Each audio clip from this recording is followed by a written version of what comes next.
up, I am on my way, I'm in motion. Let's go to the ocean. Yeah, let's go outside.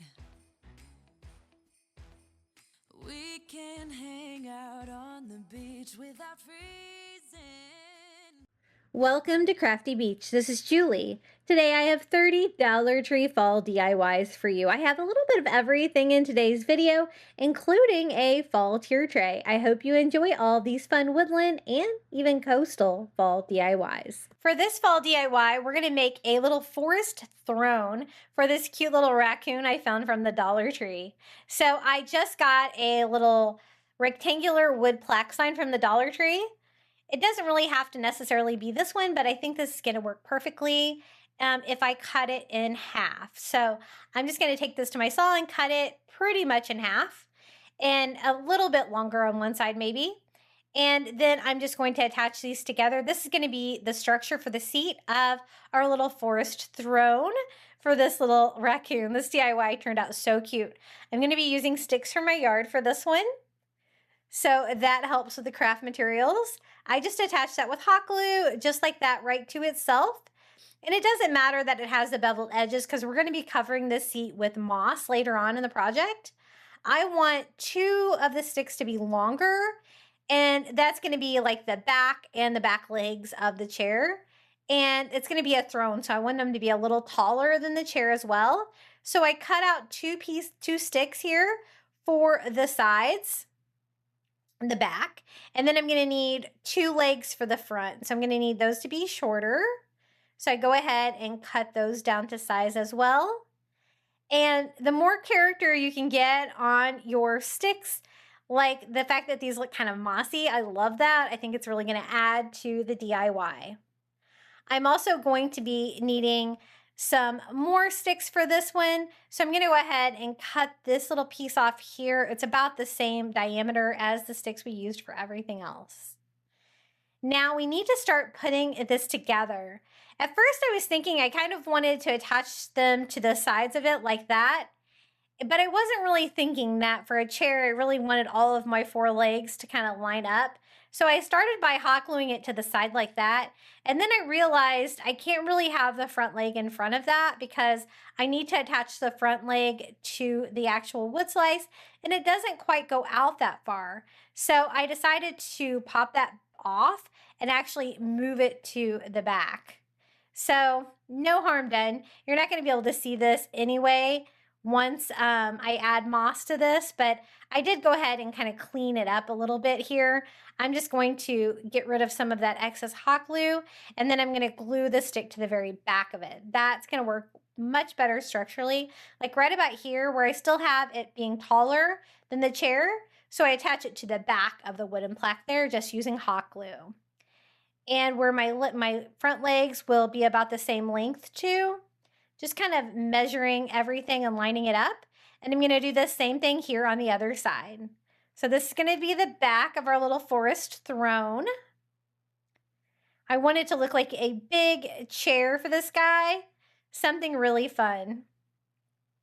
When we were just in Canada for a summer vacation, we went to Park Omega in Quebec. And it is a giant wildlife, like drive-through park. It was amazing. They had so many cool animals, but they had a cool little house built for the raccoons there. They were super cute. Seeing the elk and the moose and stuff like that was absolutely amazing. We really enjoyed those, and we enjoyed the bears and wolves and different animals they had there. It was so much fun. I just glued the little front legs here on the front underneath the wood base, and I made sure that it was going to be pretty level. To add a little structure to it, I'm going to add little cross piece here at the bottom, like you see like at the bottom of a chair, especially a large chair like this, with just some of my extra wood pieces. Just using hot glue to attach that here on both sides. And I am going to wrap the little joints too. It's going to provide a nice rustic touch, and it'll help keep everything sturdy since I'm only using hot glue on this. And so I'm going to need another piece here for the other side, about the same length. And I kind of had a chopped up piece of wood for that one, but I made it work. I'm going to get rid of this little stem right here because that's going to get in the way. And I think that this will work if I cut this stem off here and make it the perfect length. And my miter scissors worked great for this. I got those on Amazon. I have those linked in my Amazon shop. They work great for like the little jingle blocks from the Dollar Tree, the wood dowels, and for sticks like this from your yard. As long as your wood's not too fat, it's going to work pretty well in that. Then for the tying it with the twine, I just start there with a little hot glue and add the twine. I'm going to wrap it around several times each way, just kind of crisscrossing in like an X pattern. It's going to add to the design, but I think it's also going to help make it a little bit more stable too and make my seams look a little bit better. So I'm going to go ahead and do the same thing over here on the other side. Just kind of feeding that through, wrapping it around, and then crisscrossing to the other side to tie that off. Now, I left the wood, just raw wood, on the chair because I'm going to be covering that part of the little throne with moss. I did realize, though, that it might stand out a little bit if you can kind of see between some of the moss. So I am going to go in and stain that part of the chair as well to kind of make it blend in a little bit more with the darker woods that we used from the sticks. And I just did the crisscross with the twine on this side as well, tying that down. And I'm not going to do like this little support piece on the front and the back. I think just on the side here. It's going to add a fun element, but again, I think it's going to make it a little bit more structurally sound. I love making little miniature projects like this. They're so fun. And we have our chair constructed. It's looking pretty cute. It's starting to look like a chair. Now, I had this extra piece because there's going to need to be like arms on the chair. So I want to kind of see if my little raccoon's going to be able to fit. I think it's going to work perfectly. I'm going to cut this about the same length as the seat. And I'm going to need 2 of these sticks, 1 for each side. And again, I just cut those down with my miter scissors. These are a little bit thick. I was kind of pushing it with this, but I made it work. And then I have 2 of the smaller twigs that I'm going to use for like little support beams. They don't need to be very tall. I just want to make sure that they're about the same height.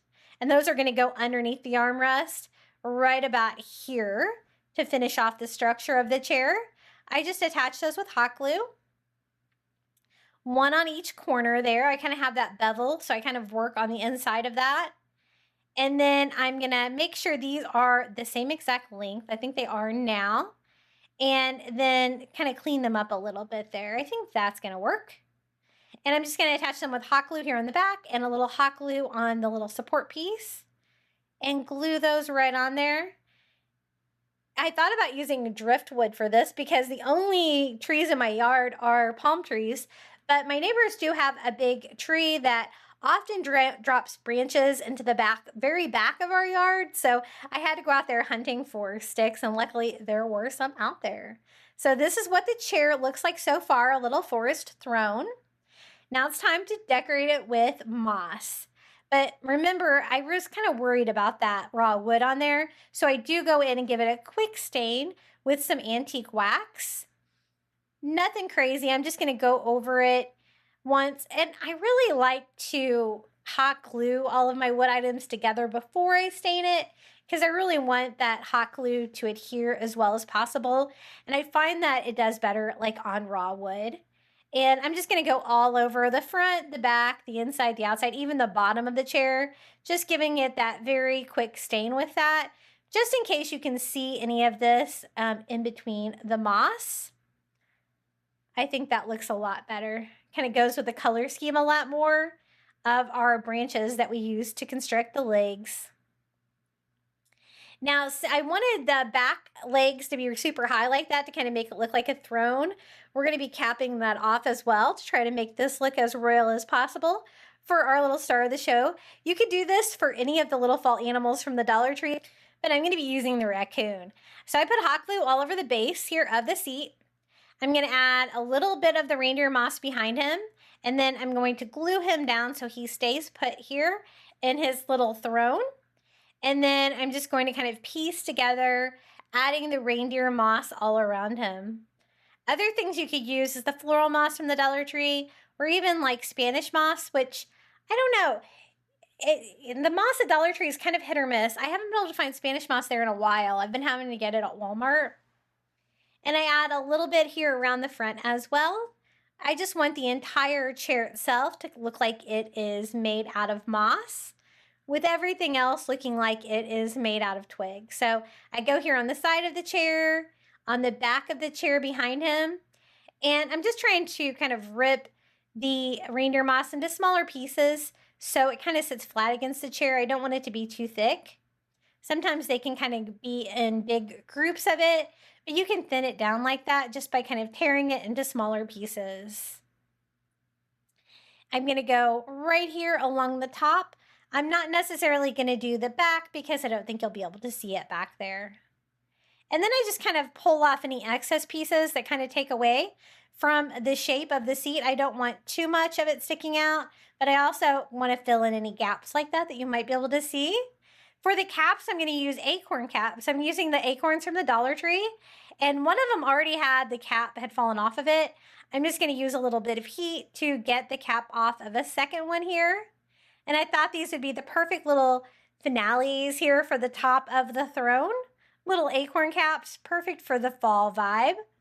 I just attached them with hot glue, one onto each stick here. And our little forest throne is really coming together. I think it's so cute. I do want to kind of cover the little joint that I made here on the armrest. I kind of forgot to do that like I did below with the brace, and you can kind of see a little bit of the gap. So I thought this would make it stronger too. So just like before, I'm going to kind of crisscross wrap this around, attaching it with hot glue. And it really adds to the construction of our little chair. It makes it look really cute too, I think. So I went ahead and cut a piece and did that for both sides like that. And really all of the joints I have this like twine. I think that kind of made a difference. I like it. And again, just kind of wrapping that around, crisscrossing it, kind of making this work here and covering up the seam. Especially on this side, I noticed a little bit of a gap where my branch wasn't cut like super smooth. I don't have a lot of extra room there. It's kind of perfectly sized for this little raccoon, but I think most of the animals from the Dollar Tree are about the same size. The squirrel might not fit because, you know, you're gonna have that bigger tail, but he's holding a little pine cone. I think he's super cute. Now to finish it off, I thought a fall leaf for the back of his little forest throne would be perfect. I'm gonna use one of the leather leaves from the Dollar Tree in this like orangey brown color and just hot glue that to the back of our chair. And that is the final piece to our little fall forest throne. I think it's so cute and whimsical. Here it is, our little raccoon with his little forest throne. I absolutely love how he turned out. Most of the items were like free items that I used, you know, sticks to make the chair. A few items from the Dollar Tree. I love the combining like real sticks from your yard with some of that moss from the Dollar Tree. I think it gives it a really fun fall forest look. And you can pick any of the little animals to put in your chair. You can just kind of make your chair around it. For the next DIY, I'm going to use some of these new boxes they have from the Dollar Tree. I saw these flat rectangular ones, and I thought they'd make the perfect book stacks. They're little boxes like this. They have some that are arched at the top, they have smaller ones, and then they have these flat ones that look just like books. So I picked up 2 different colors, and we're going to do a fall Woodlands book stack like this. I like the fact that I found 2 different colors. I think that provides a nice contrast.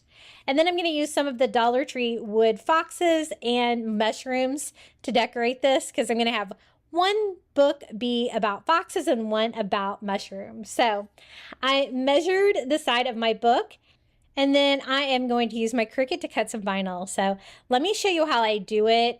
I just take a rectangle shape, and if you hit unlock, you can make it whatever size you need it to be.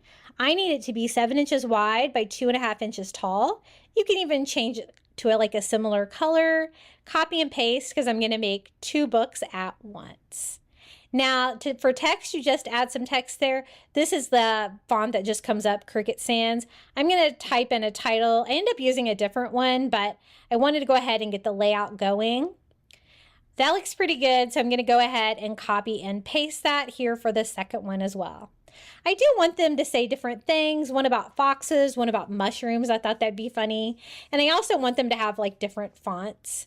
But I wanted to give you a quick tutorial just in case you're scared of your design space for your Cricut machine, of how I kind of set mine up.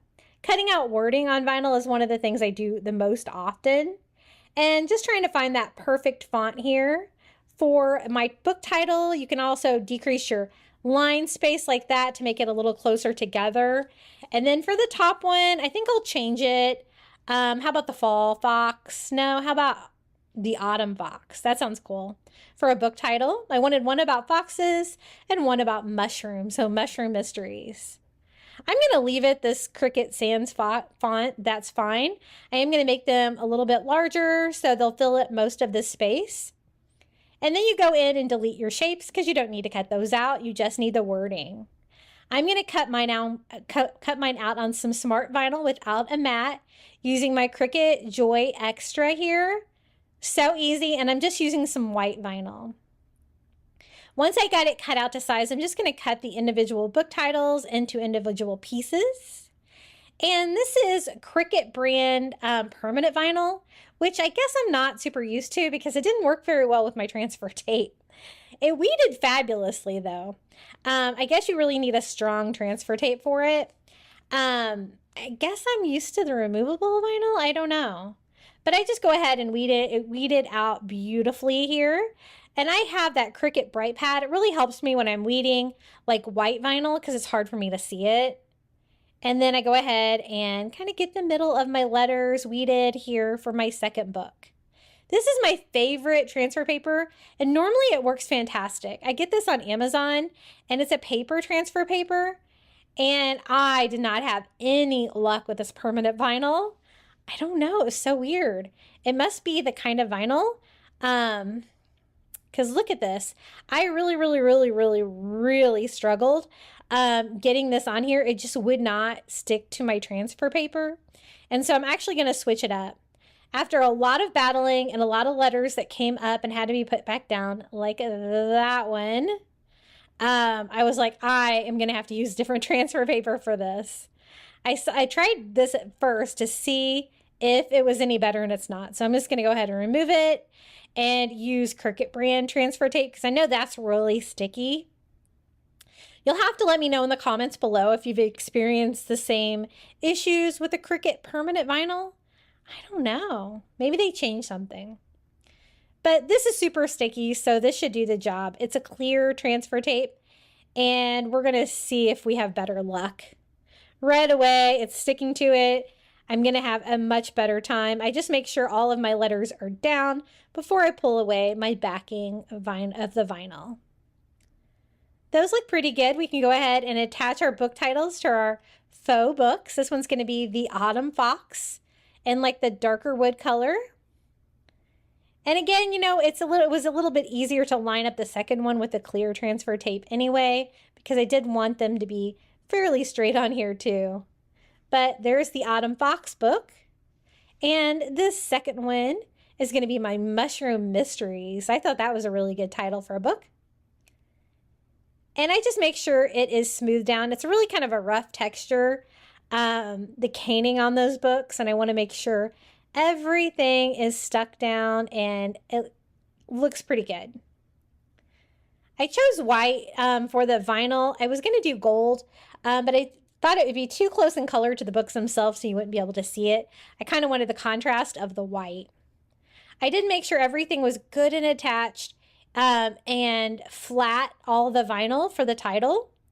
Now, for this book, it's going to be called The Autumn Fox, so I thought it'd be really cute to put a fox on the cover and have that be our top book in my book stack. This is an ornament, though, so I did have to fill the hole in it with a little bit of spackle to fill that in. And then just using a makeup sponge, they're great for painting these. I'm just going to use some white acrylic paint, and I'm going to just make the fox white. That'll be a nice contrast against that brown book, and the vinyl's white too, so it'll match like the title of the book. I did have to do a couple of coats to get it bright white to make it really pop. No details, just like a little silhouette like that. and kind of center it on the cover of our book like that. If you wanted to get really fancy, you could do words on the top of it too, but I think that's going to be plenty. And I'm going to have that book stacked on top, and then we'll also do some mushrooms growing on the mushroom mysteries book. So I use some hot glue to attach this down. And I just think these make the cutest little books. I'm so glad that I found these. And I guess I can use them as little boxes as well. I do modify them a little bit here in a minute. I wanted to kind of be at an angle like that so that I can have some mushrooms growing out. And these are the little wooden mushrooms from the Dollar Tree. I can only fit about 2 on the corner like that, but I think that's going to be enough to kind of give it that mushroom feel for fall. Since I painted the fox white and the letterings white, I decided to do the same thing with the little mini mushrooms. And I just used that sponge to paint these white as well. If you wanted to, you could add some color to the cap, some dots on there if you wanted, but I was kind of going with a little bit of simplicity and like a neutral color palette with this one. So I think white's going to be fine. I also wanted to look like the forest floor a little bit. Now this is the brown floral moss. It's kind of brownish green that I can find at my stores right now. I'm going to use that to cover that corner of the book, and that's going to be the area of our little mushroom growth on the side of the books. I just glue that down with a little hot glue. I just want that little corner covered if I can. And then just using some hot glue, I'm going to have the mushrooms. I kind of put them at an angle a little bit when I glue them down, just to kind of make them look like how real mushrooms would grow, like that. And that's our mushroom mysteries book so far. And I want to stack them like that. Now I do want them to look like book pages, so I do a couple things. I'm going to cut off the flap on mine just to make it look like a book cover, and the little hanger there on the back. And then I'm also going to distress the sides. For the dark wood, I'm using just some ivory and a chunky brush and just distressing in one direction to make it look like book pages for a little faux book. And I think that looks pretty cute. Now I will have to switch up the colors here doing the other one because it has like a lighter color on the sides. But again, I cut off the little flap here just to make it look like a normal book cover. It still works as a little box. And then just using some like burnt umber, like brown, I'm just distressing on the sides to give it the pages look on that one as well. Getting that look is pretty easy. Just using a dry brush like that and kind of working in one direction. I like it. I'm not going to tie them together because I want them to sit kind of at an angle like that, and I want it to be kind of loose. They are fairly large, and so I think they're going to be great for fall decor. I know my Dollar Trees are a little hit or miss on finding these, but when they have them, they seem to have them in all different shapes and sizes, and these exact ones just make great books, I think, for a book stack. If you're enjoying today's video, don't forget to hit that like button. If you haven't subscribed to my channel yet, I would really appreciate it. And if you're watching on your phone, if you could hype today's video, that will help get it out to more people. For this DIY, we're going to use the smaller pumpkin stack from the Dollar Tree. Currently, this one is $1.50 at my Dollar Tree, and it's just the one that's all orange, but it doesn't really matter which color scheme you get on these because we're going to paint them anyway. I wanted to see if I could transform these into a pumpkin stack mermaid. It actually turned out so cute. So for the bottom pumpkin, the largest pumpkin, I'm going to make that be representing the mermaid tail. Now, it's not going to have like a fin or anything like that, but I wanted to have the mermaid scales and colors. So I'm using my hot glue, and I just went all the way around. I made sure not to go too high with that because I didn't want it to interfere with the pumpkin above it. But basically, I just went with the little sections of the pumpkin and did loop-de-loops here. And now, for the next row, you start about halfway in the middle of each circle, and you just connect them to the next one about halfway. And I just continue that all the way around. So for the third row, I just use the lines for reference again. and meet those up in the middle of the one above it. And I just keep doing that pattern all the way down. I tried to minimize as many hot glue strings as I could because you're going to be able to see that when this sets up and I start to paint it. I do have room here for a few more rows. I want to go all the way to the bottom with the mermaid scales. This is going to be a big piece of this mermaid pumpkin stack. So I'm going to actually clean that up a little bit. I wanted to really make sure I got all of the strings off of it, and I'm going to set that aside. That hot glue will set up. I'm going to paint everything with this heirloom white. It's like an ivory color of spray paint, and I'm going to use that for all of the pieces. I'm going to make the tail piece a different color, but I thought it would be easier if I started with that ivory color before I try to change the orange to something pretty and coastal. So first I flipped them over just to make sure to do the little bottom part there of it, because when I flip them over, that part's really not going to get a lot of spray paint.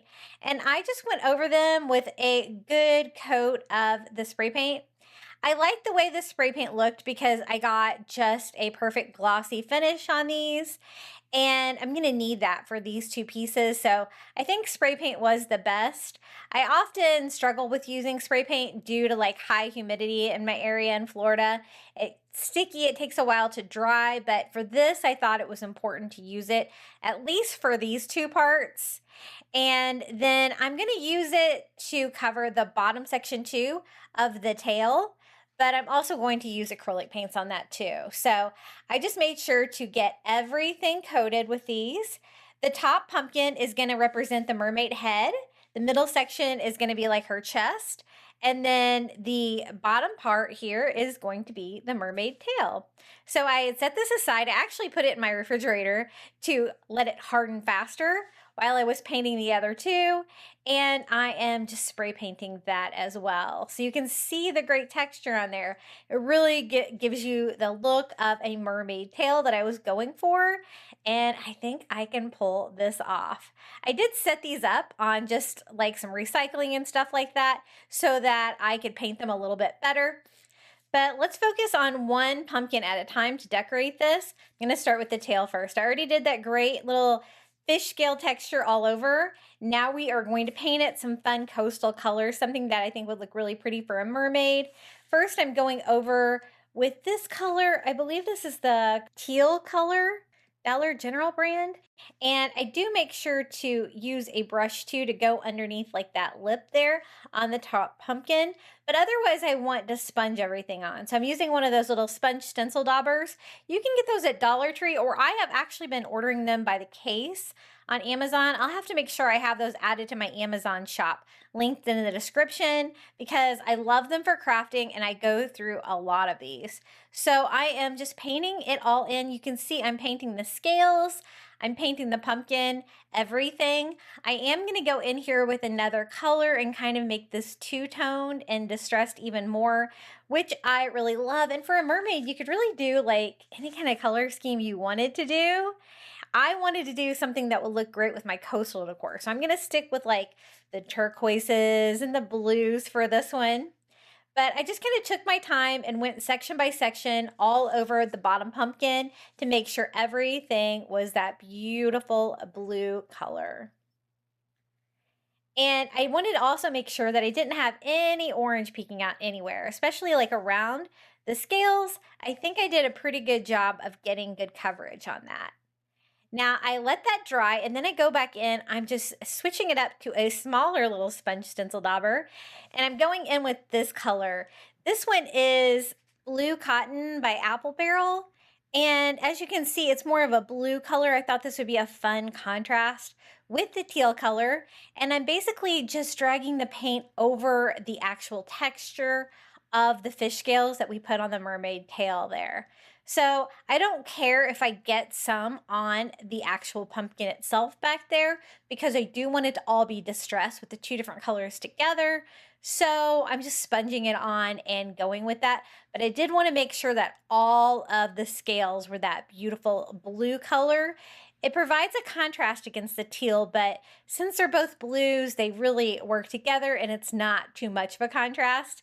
So I really like how they look together. And I did that all the way up on every single row, and I just went over it with a baby wipe to kind of blend it together if I got maybe a little bit too much paint on the teal, and just to kind of distress everything. This is what it looks like at this point. I think it's so pretty. We will shine that up in a little bit because the spray paint that I used on the other two parts of the pumpkin here was a satin. So it does have a little bit of a shine, as you can see when I put the two together. I have that flat color from my paint, and so I do want the tail to be shiny too. To fix that, I am going in with some Mod Podge gloss and just spraying that on, and that will give me a glossy sheen here for the tail part of our pumpkin stack as well. Anything with really a glossy sealer I think would work. I just had some gloss Mod Podge, so I used that one. For the second pumpkin in the pumpkin stack, this is going to be like the chest area of the mermaid. So I'm going to use some seashells. I have some plastic seashells from the Dollar Tree and some twine, and we are going to make a little shell bikini top for our mermaid. I know a lot of you guys ask me where I get my little twine keeper there that I use for my Dollar Tree twine. That is a yarn keeper from Dollar Tree, so keep your eye out for that. It works fantastic for twine.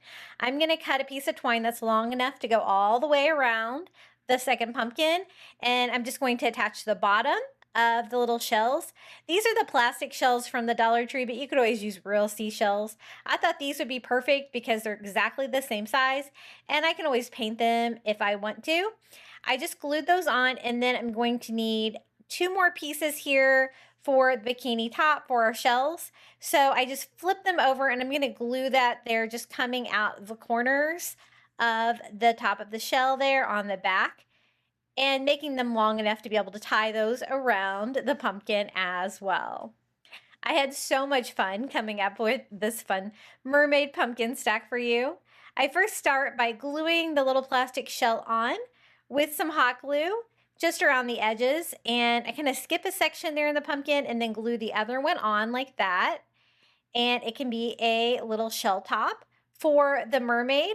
I take the bottom one and just wrap that all the way around, tying that off here on the back. That will help keep it on as well and add to the decor. For the top straps here of the little shell top, I'm going to tie those around too, but I kind of need to go ahead and attach the top pumpkin first, which is going to represent the mermaid's head. I then can tie this one on kind of like in the neck area, and I just tie that on where the two pumpkins come together. I am going to leave the pumpkin stem on there because I am going to give her a little shell crown, and so I think we will be able to disguise that. This is what she looks like so far. And of course, every mermaid needs some hair. You could use like grass skirts from the Dollar Tree. That would be cute too. I didn't have any, and so I am going to try rope. And this turned out so pretty. I just cut a piece that I thought would be the right length for her hair, kind of going down to the second pumpkin. And I'm just going to start here on the side of the stem. I hot glue the entire piece of rope on there. We can always separate this later. I'm going to make it look like she has, you know, some beach waves in her little mermaid hair. I glue one on each side like that. I don't want anything blocking her face. I will tie her hair back a little bit, but I use that one piece as reference to cut all of my rope pieces down the same size. And then I am just going to glue all of these pieces on here. It really doesn't matter which one of the brown ropes you get from the Dollar Tree. Either one would work for this. And I am just gluing them all over. I glued like 5, and then I went back in here with 2 more, so a total of 7 so far. And then I'm also going to reinforce that by gluing it on the top to make sure everything stays put. I'm going to go ahead and unwind the rope into 3 layers. That is going to give like the curls here. You could leave it like that. I do end up separating it later to really make her look like she has some mermaid hair. But this is kind of like leaving it in the curlers phase where we can let it out later and it will look really pretty for our mermaid hair. But I just went all the way around and unwound all of those. I do want her to have like some long bangs too that we can tie back. And I want to make her like a crown of seashells. I think that will look really pretty for a mermaid. So I cut 2 more pieces here for the front, and I just glue them here on the front of the pumpkin stem like that, kind of going off to the side.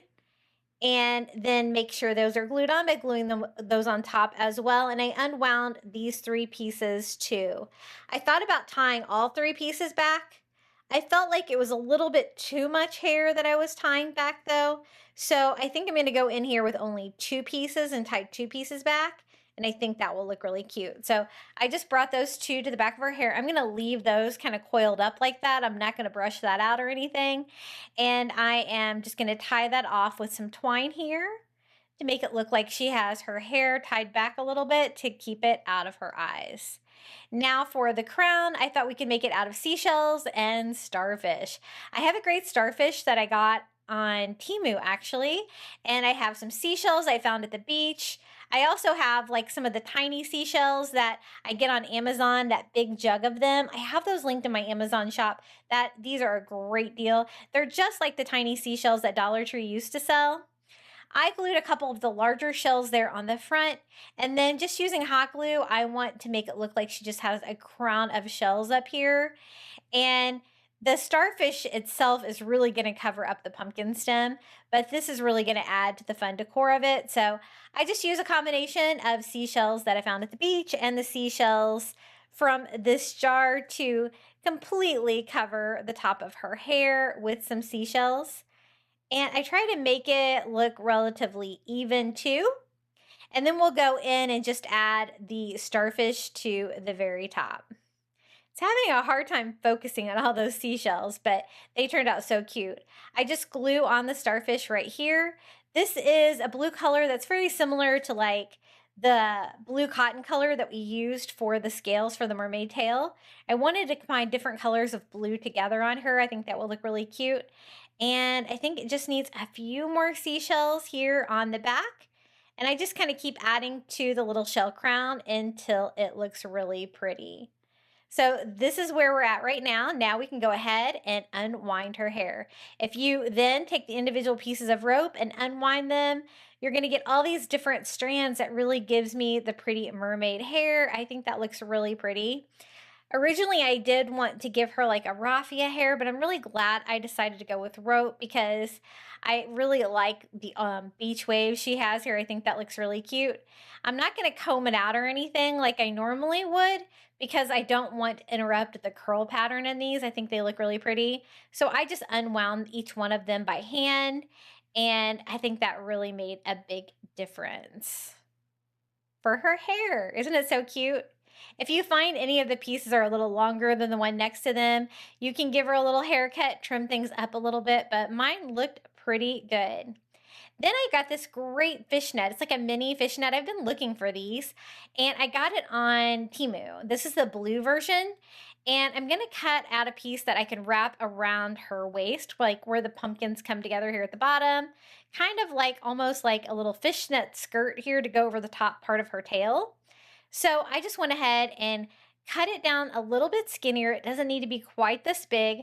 I want to kind of drape it where it like, you know, kind of looks like the fishnet is draped here on the front, but maybe skinnier over on the side like that, and then wrap that around. So I'm going to start right here by hot gluing this corner on, stretching the fishnet completely out there on the right side, and then having it be really skinny and scrunched up on the left side. And I just wrapped that around, also gluing that on the back and trimming off any excess. And I think she's looking so cute. The only thing I wanted to add was a little color to her little shell bikini top. And so I am going in with that blue cotton color and painting those carefully with a little sponge, trying to make sure I don't get any on the pumpkin below. I had thought about leaving them natural, but I really wanted them to have a little pop of color as well. And she's not going to have a face or anything like that. I wanted it just to be like a silhouette of a mermaid. I think she turned out so cool. What do you guys think about our mermaid pumpkin stack? I love crafting with these stackable pumpkins, the small ones like this, or the larger ones, which are back down to $5 at my Dollar Tree. I was really excited to see. This is a fun coastal twist on it, making it into a mermaid. So many fun little details on this. It was really inexpensive to put together with items from the Dollar Tree and a few coastal touches as well. We're going to use one of these $3 Dollar Tree Plus pumpkins.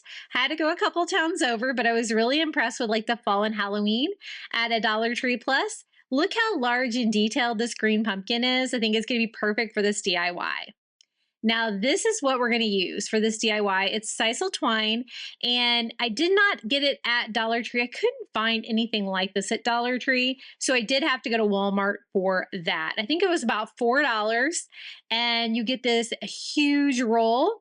And what I want to do with this is make a little sisal woodland animal peeking out of the pumpkin. I thought that'd be really cute. And then I decided which woodland animal I wanted to do. And I decided I wanted to make a raccoon. So let me show you how I did it. It's my first sisal animal. I've bought these before. I love them, but I wanted to see if I could recreate it. So I start with aluminum foil. I tried a small piece at first and it just wasn't large enough. So I got a way bigger piece of Reynolds wrap.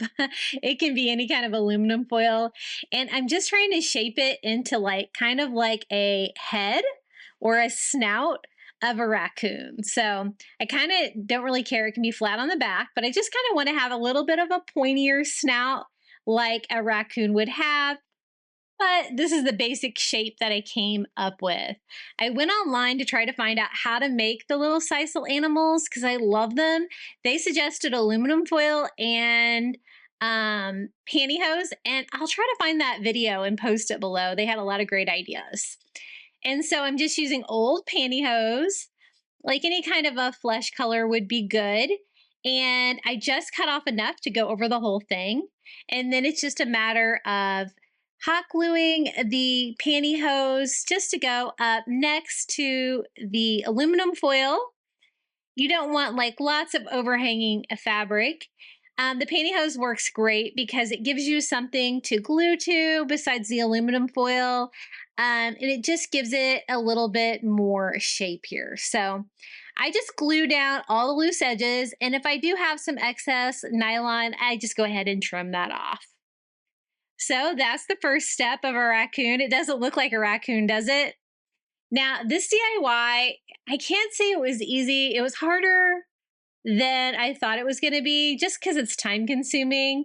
But I'll take you through all the steps of it because it turned out so cute. It's like one of my favorite DIYs I've ever made.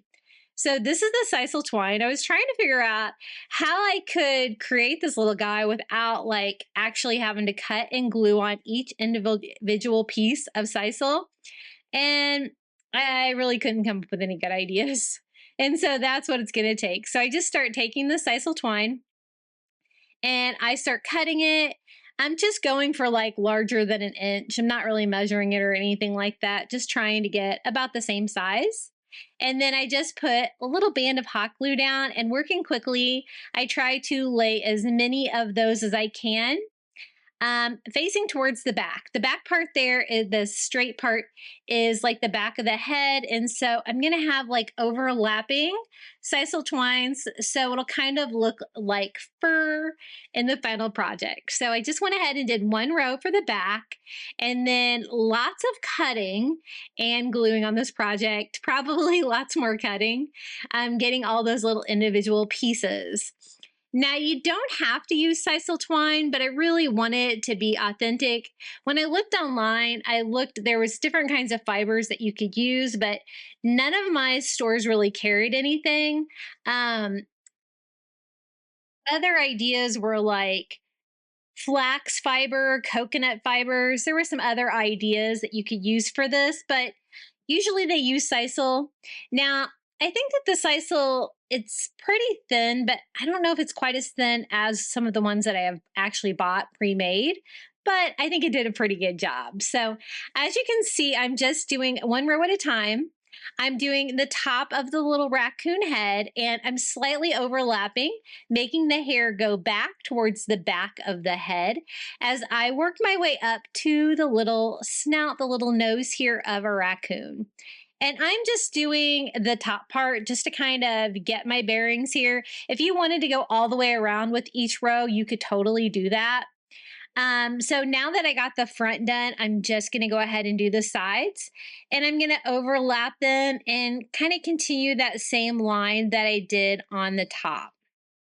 Now, I did have less room on the bottom because of the shape of it.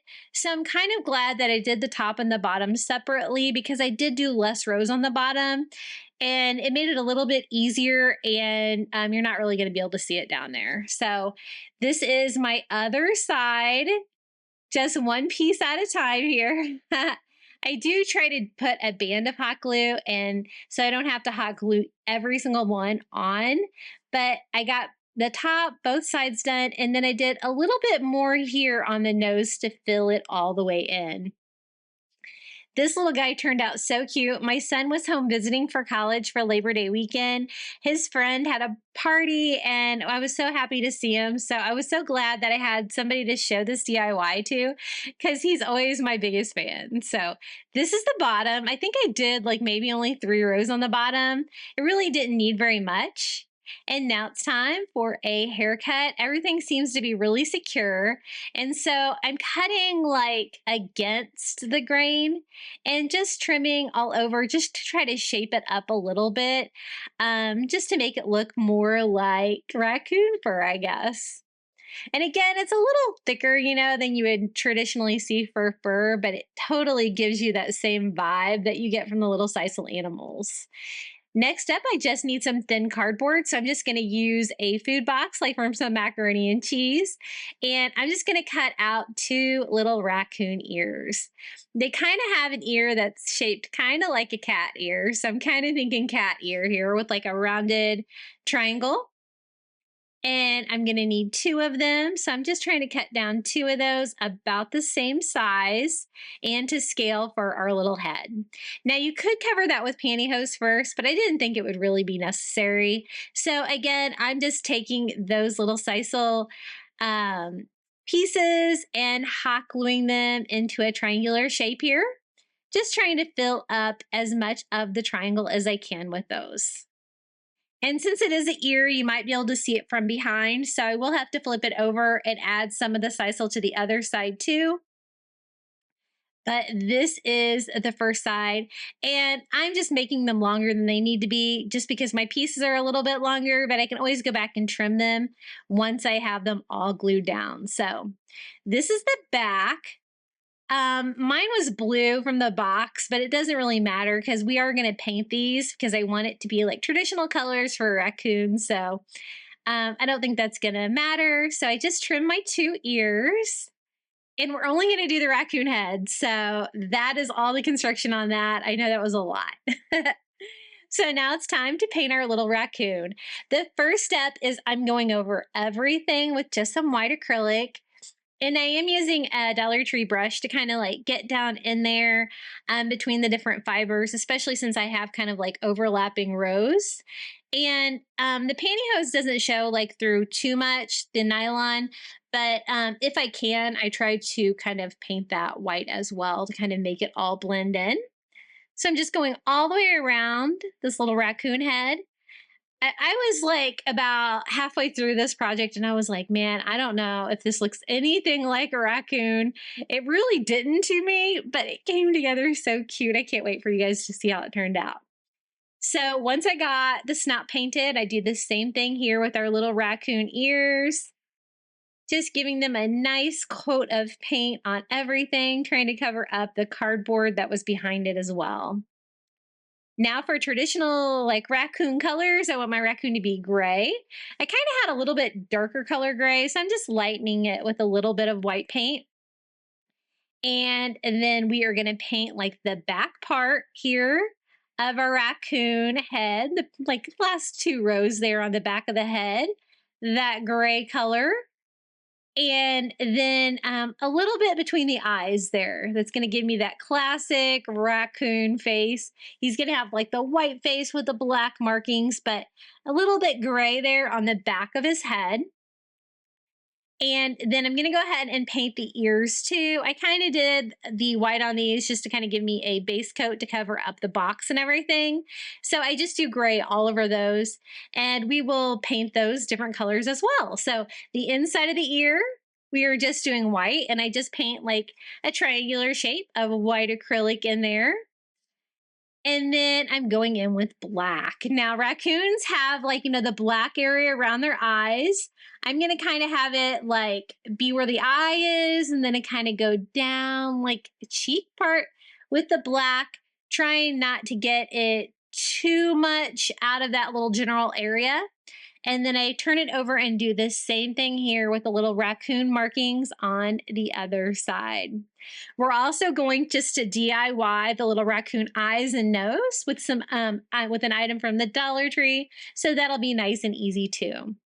Now, I was trying to find something that I could use from the Dollar Tree. I thought about like unwinding their brown rope, but it kind of gives you like a curvy texture. I even thought about trying to dismantle some burlap ribbon.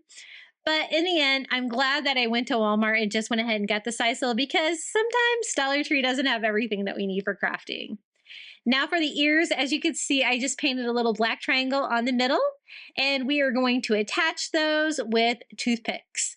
So I just hot glued toothpicks to the back, and then I just poke my little raccoon ears right inside the aluminum foil head there. And I do the same thing with the other side.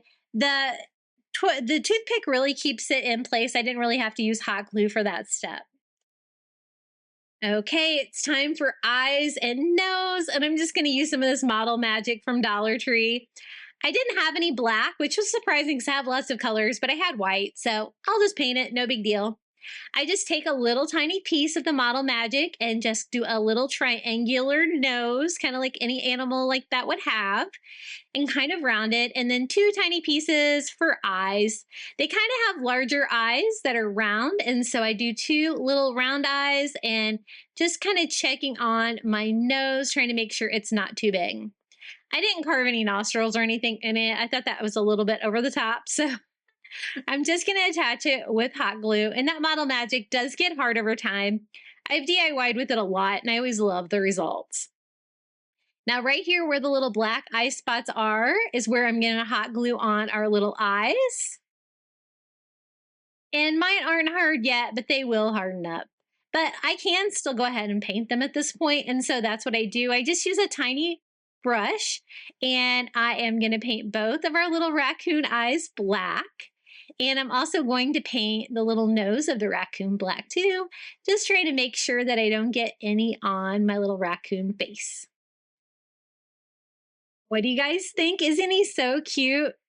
I absolutely love this little guy, and I want him like he's inside the pumpkin peeking out. So I use like the little raccoon head for reference, and I just kind of mark out how big I'm going to need the hole to be, because I don't want it to be too large. I just want him peeking out of the hole like there's just enough room for him. So now it's just time to carve this Dollar Tree pumpkin. I just used a small knife and just started carving. It is solid with styrofoam like all the way through, but I initially got my little bit of opening here where I could carve that out, and then I can go a little bit deeper because I do want it to be inside the little pumpkin peeking out, and I want it to have plenty of space for his head to fit in there. So I just cut it out a little smaller than needed, and then just made it a little bit larger with the carving until he fit in there perfectly. The styrofoam is a little messy, but I was able to carve out enough space for him. And I also want to do enough space for like 2 little paws sticking out underneath of his face. I thought that would be a really cute touch as well. Maybe a little bit more, and I think we're ready. Now for his paws, I was thinking popsicle sticks, and I grabbed a couple different sizes, and I think the smaller one there is the one that I'm going to choose. I think that's going to be a really good scale. These things are so easy to cut. You can just cut them with scissors. I just cut 2 down. I want the little rounded ends because they remind me of what paws would look like for this little guy, right? So I do have to cut down some more sisal and hot glue the sisal to it so I can give it like the same kind of fur that the raccoon had. Kind of forgot about that when I was doing the other part, but you could totally do this step in advance while you had everything going for that. So I just did 2 rows overlapping with the fur kind of pointing down for the paws. And then I just go back with my scissors, give it a haircut, and trim up the paws to kind of give them that paw shape. And they're just going to be one color. So I'm just going to do gray paint on these. And those will be ready to go. You're not going to be able to see the back of them, so I don't really need to do anything back there. And I want it to be like he's peeking out of the pumpkin, maybe a few fall leaves too. I think that will look really cute. So there's his paws. I got those all completed and dried, and now we can start putting it together. I was trying to decide what kind of leaves I wanted to use. I wasn't a big fan of these bold colors with this little guy, but I thought I would try it out. And I decided I wanted a little bit more neutral color, even though I have a lot of color with that green pumpkin. I thought these leaves from the Dollar Tree would be perfect. They're like kind of a golden and like tan color. I think that'll be better. So I think 2 leaves is plenty, just to kind of peek out the bottom here where he's going to have his paws, just to give it a little touch of fall. So I just hot glue both of those in our little hole we carved in the pumpkin. And then the paws can kind of sit on it like that. Now I'm going to go ahead and just hot glue those in place. You could add them later. I'm just going to go ahead and add those now. And then I have to figure out a way to get my raccoon's head to stick to the pumpkin. Now you can use any kind of dowel for this. Sometimes I like to pick up things on clearance, like these cuticle sticks, because I like to use them for crafting. And it's basically a dowel, and it's a nice small size, and that's what I use. I just put it in the aluminum foil head, and then I just stab through the foam there in the pumpkin, and he fits nicely in there. I want him tucked in the pumpkin a little bit, so it really gives you that effect that he is peeking out. And this is how he turned out. Isn't he just the cutest thing? I have such a soft spot for raccoons. I know they're pests, but they're so cute. My son's campus has them, and we've seen them a couple times there, and he always gets a kick out of them as well. So here it is, our little sisal raccoon peeking out of a pumpkin. He was really fun to create. I always see these in the home decor stores, different animals and stuff like that. And I never really thought that I could just make them myself, but I think it really does look like a raccoon. It was a lot of work to put the individual little fibers on there, but I think it looks so cute, especially painted.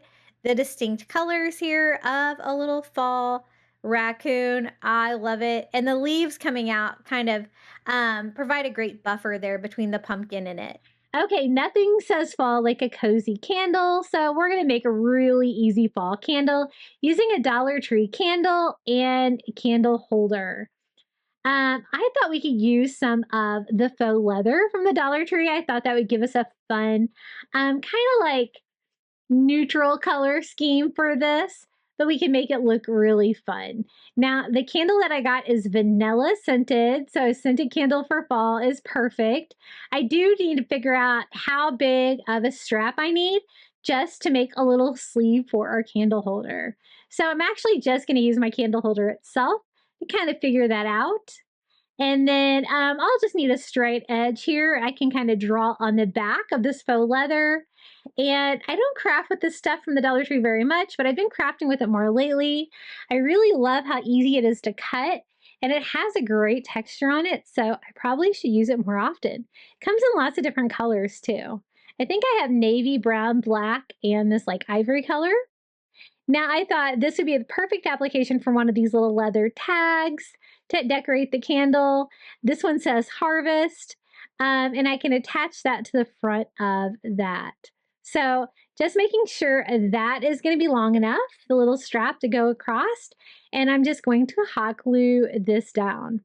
Now the leather to the leather was a little hard with hot glue. I don't know, maybe I should have used a different kind of glue because I did have to glue that down several times. I also didn't really like the fact that the pumpkin stem had a hole in it from the little tag part. So I didn't glue that part down, so I can kind of just snip that off. I kind of like it without one rather than to have a hole in it. And as you can see, it's staying down, but like the edges kind of kept wanting to lift up. And I did have to glue them down a couple times, but in the end, I did get it to stay. And it kind of makes it worse that I'm kind of sloping it around that round surface, but it did work in the end. So I'm just gluing my ends down one more time, trying to make sure that they go all the way to the edges. And then we can just put this like little wrap around the candle holder. What an easy way to decorate a Dollar Tree candle. So I just put some hot glue down and hot glue the vinyl down, wrap it around. I think that those little tags are just the perfect size for a candle this size. I'm going to trim that down and hot glue that to itself right there on the back. Now, as you can see, the edges lifted up again. That's what I was talking about. I don't know if I should have used a different kind of glue, but in the end, I used hot glue again. This time I held it down while it was bent and until it dried. And in the end, it did stay down, but it was challenging. It was fighting me there for a little bit. But I love the colors of that. I think that's going to look perfect with a little ivory colored candle right inside. And I don't think it needs anything else. I was just making sure that my pumpkin was not going to pop off again. And, this should be fine to burn. Really nothing I think is going to be flammable. And so this is going to be a fun little candle for fall. So easy to put together. Just pop the candle right inside. And there it is, our little harvest pumpkin candle for fall. My Dollar Tree has recently clearanced off all of their like Cricut vinyl, and the faux leather was in that section. So I stocked up on so many of these rolls of faux leather. I love using them for crafting, but you can get them at other sources as well. I have gotten it before, like on Amazon and stuff like that too.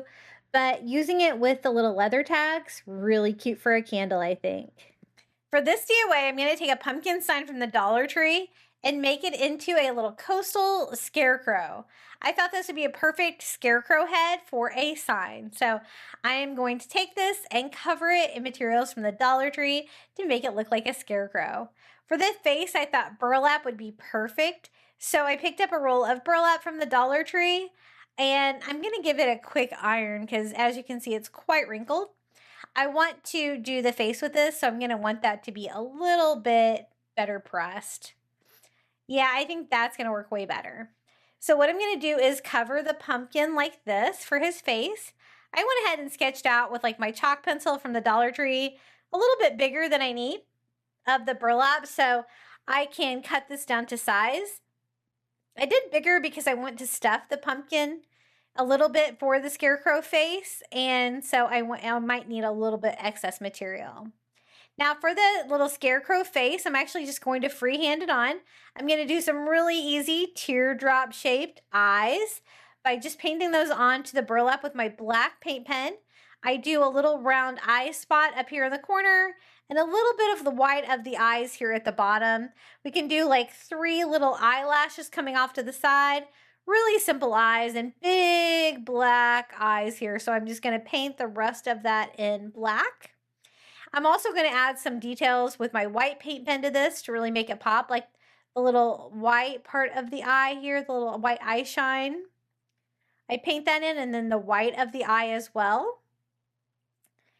And I just add a couple of coats of those till it is nice and vibrant. I love these eyes. I think they're really cute and they're really easy to do. Now for the nose, you want just a triangle shape. I tried to round my edges a little bit and just fill that in, a little orange triangle for the nose. And then I'm going to outline that with the black paint pen, making it look like it has stitches coming out from all directions. For the mouth, I just do a squiggly line for a scarecrow mouth and then do stitches here all the way across with my black paint pen. Scarecrow face is actually really easy to do and it can turn out really cute like this one. Now I'm going to go ahead and start attaching my burlap to my pumpkin sign.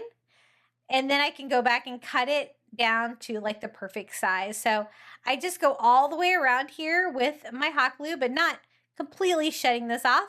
I do want to leave an opening again so that I can stuff this a little bit. I'm going to take some polyfill from the Dollar Tree here. You could always use the pillow, like pillow fluff from an old pillow. And I'm just going to lightly stuff this just so it has kind of a 3D feel to it. Doesn't have to be a lot though. I just tried to evenly disperse that all over my little scarecrow face. Once I get it full, I just use hot glue here to finish this off and to completely close up that pocket.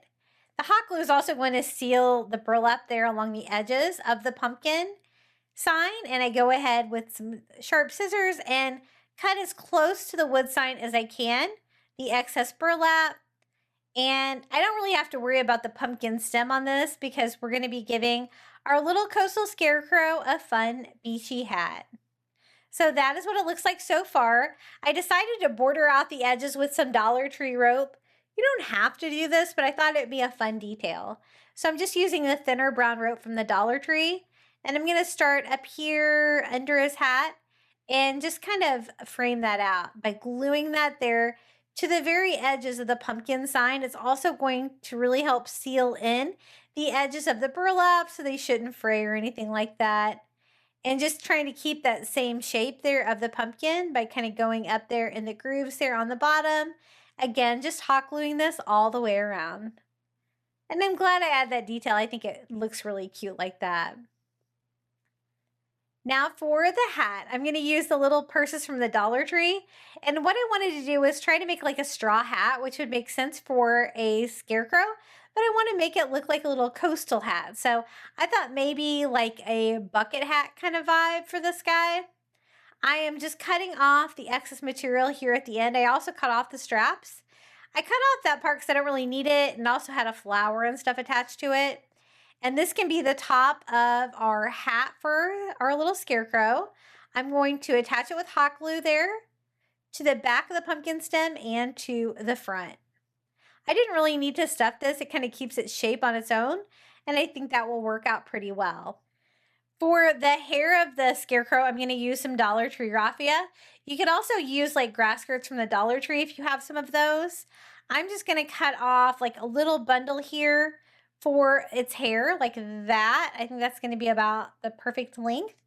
And I'm doing it now before I attach the brim of the hat, so I can kind of hide this where I glue it all on here to the side of the hat here. I just glued my little bundle there to the top, kind of pulling that down on the side there. So our little scarecrow has some fun straw hair. And I'm going to do the same thing here for the other side, just creating another bundle about the same length and just using a bunch of hot glue over here on the side to try to glue down these all at once. They're a little wild, kind of going different directions, but anytime you're working with raffia, you're really going to have that. I just tried to kind of straighten it out the best that I can here, so it's not too crazy and wild here on the side of my little scarecrow. I think that works for the hair. And then I couldn't find any of the straw hats from the Dollar Tree, so I'm going to try to do the brim of that with another one of these little straw purses from the Dollar Tree. It was a little bit trickier. I just cut off the handles and the very top part of this one as well. And what I want to do is make like one long panel. So I'm going to cut this strip like this and then cut one end. So I have a long sheet like that. It is kind of bent here from the side of the purse. I tried to get the wrinkle out of it the best I could with a little bit of heat. That did help. And I want it to be like the brim of his little bucket hat here for the beach. I'm going to attach it with hot glue right about here, where the two parts of the hat come together. And then I'm going to trim off my excess material here, just leaving the brim of the hat. And then I'm going to wrap that around the back to try to create the brim of the hat like that. I do a couple things to it to try to make it look a little bit more 3D. And I pull it around like that. That covers up the side of the hair, the raffia hair that we added. And I'm just going to hot glue that to the back of the sign. Did keep wanting to pop off. Make sure that you get your hot glue dry on this step. it was a little resistant to gluing it to the wood, but a couple of times I was able to get it there. So I do want this to kind of stick up a little bit if I can. I tried to glue down the part that I want to stay down and tried to start bending up the top of the bucket hat a little bit. For this strap of the hat, I'm just going to use some of this like mint green burlap ribbon from the Dollar Tree. I think that would look really cute wrapped around his little bucket hat. I attached that with little hot glue here on the back. No need to go all the way around on this one. And then I'm also going to add some mesh ribbon to this. I got some mesh ribbon on Etsy, and I think it kind of looks like a fishing net, so I thought that would be a fun touch. Another item you could use is like the mesh ribbon from the Dollar Tree. It kind of gives you that fishing net vibe. And I thought that would be a fun feature there for his hat as well. So I just went over the top of that mint green with the mesh ribbon. Again, hot gluing it here on the back. And then I do want to add some fun coastal details to this project. Since it is a coastal scarecrow, I thought one of the Dollar Tree starfish would be really cute. So I'm going to glue one of those to his hat. Right about here. And I'm also going to glue the hat to the bottom of the starfish to try to make it stay up a little bit like this and flare out a bit. Now for the base of the sign, I'm just using a piece of craft wood there from the Dollar Tree. I mixed together some pumpkin orange with some white to give me a lighter color of orange. And I'm just going to paint the front, back, and sides of this anywhere you're going to be able to see the display piece. But I think this is going to be the perfect size to hold up our little pumpkin scarecrow head. Now to do that, I'm going to brace it up with some of the little Jenga blocks from the Dollar Tree. This part is a little bit tricky. What you want to do is brace this. So I'm going to go ahead and attach these hot glue down here to our wood base. I'm going to do one in each section, and then I went back and actually added a second one here to the middle. And then I'm going to hot glue that to the pumpkin sign itself. Now you don't want to glue it directly on there. You want it to kind of be a little bit at an angle where it looks like it's sitting back a little bit, and this is how mine turned out. Now the last few details, I thought we could add some seashells to the sign just to make it not quite so plain. I'm using some of the tiny seashells from the Dollar Tree and just kind of scattering those all on the bottom of our little coastal scarecrow to really up the coastal factor on this one. I tried to choose a variety of seashells, and I'm just going to attach those all with hot glue. Just kind of spacing these out on the bottom. And I really think that this scarecrow turned out so cute. I really love his little face there and his cute little beachy hat. Here it is, our little coastal scarecrow head using the pumpkin sign from the Dollar Tree, a fun freestanding sign for your decor. So here it is, my coastal take on a little scarecrow sign. I love using the burlap for the scarecrow face. And if you wanted to do this more traditional fall, you totally could. Just kind of change the colors on the hat and the decor. I wanted a few coastal touches on mine because mine was going in my coastal living room. And I think he turned out so cute. Okay, for the next DIY, we're going to be making an acorn tree. I thought this was a really fun idea. I picked up a foam cone like this from Dollar Tree and some of their acorns. I think I use a total of 6 packages. There's 10 in each package. And I was thinking, oh, 4 will be plenty. I'm glad I bought more. But I did have to use more than I thought for sure. Now, I do want to attach them to the foam cone, but I don't want that styrofoam to be visible between acorns. So we're going to cover the entire foam cone with burlap. This is just burlap ribbon I got from the Dollar Tree. You can use like the big rolls of burlap, but burlap or some kind of fabric is going to work well for this. Basically, it's going to give you a pretty background behind the acorns, but it's also going to give you something to glue the acorns to besides the foam, because foam hates hot glue, but it'll work for this. So I go around the top first just because I want to cover as much as I can, but it's kind of an odd shape with this roll, so I'm going to have to be creative and kind of piece it together to get the whole thing covered and tight against it. So I just go down like this to the bottom, trying to get it as tight as I can. I'm just going to have to go back and do more rows. It's just kind of the odd shape of the cone, but we're going to make do. And again, this is just kind of for functional purposes, but I do want it to be a burlap background. You're not going to be able to see all these seams in the final product. So I fill in this row. It's going to require a third row of that burlap to cover it. And again, I'm not even cutting, like, I'm just leaving like angles on it like that. I don't really care. I'm just making sure to cut it down so that none of it really goes on the bottom of the acorn tree. And you could use real acorns for this if you have real ones. I remember one of my viewers last year mailed me acorns from her yard to craft with. And I thought that was so funny and fun when I had a laugh when I opened the box. But you know what? I used them all for crafting. They were great. She sent me pine cones and acorns. I think it was one of my members, Janae. So thanks, Janae. I did cinch it up a little bit there more at the top just to make sure that it was all tight against the cone. And we're just going to have it be flat against the ground like that to display. I'm not going to do a stand or anything like that. And now it's just a matter of attaching the acorns. Now, I thought about using toothpicks for this because you could like stab down into the foam, but I wanted to see if I could just do it with hot glue. And it did work, but one thing you're going to have to keep in mind when you're doing this is to definitely take your time because the hot glue definitely needs time to dry. Otherwise, they are going to fall right off. So I started out kind of doing one at a time. As I work my way up, I kind of start doing like two at a time. But these acorns from the Dollar Tree are great because they're kind of, fall colors.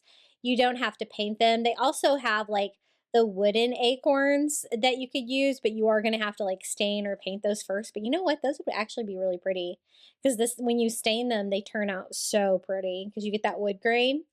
But this is probably the easiest way to do it. Now make sure that they're gonna fit. You might need to space them out when you get towards the end, but I was able to really tightly do the bottom layer of these. I have them all going the same direction, like acorn cap up.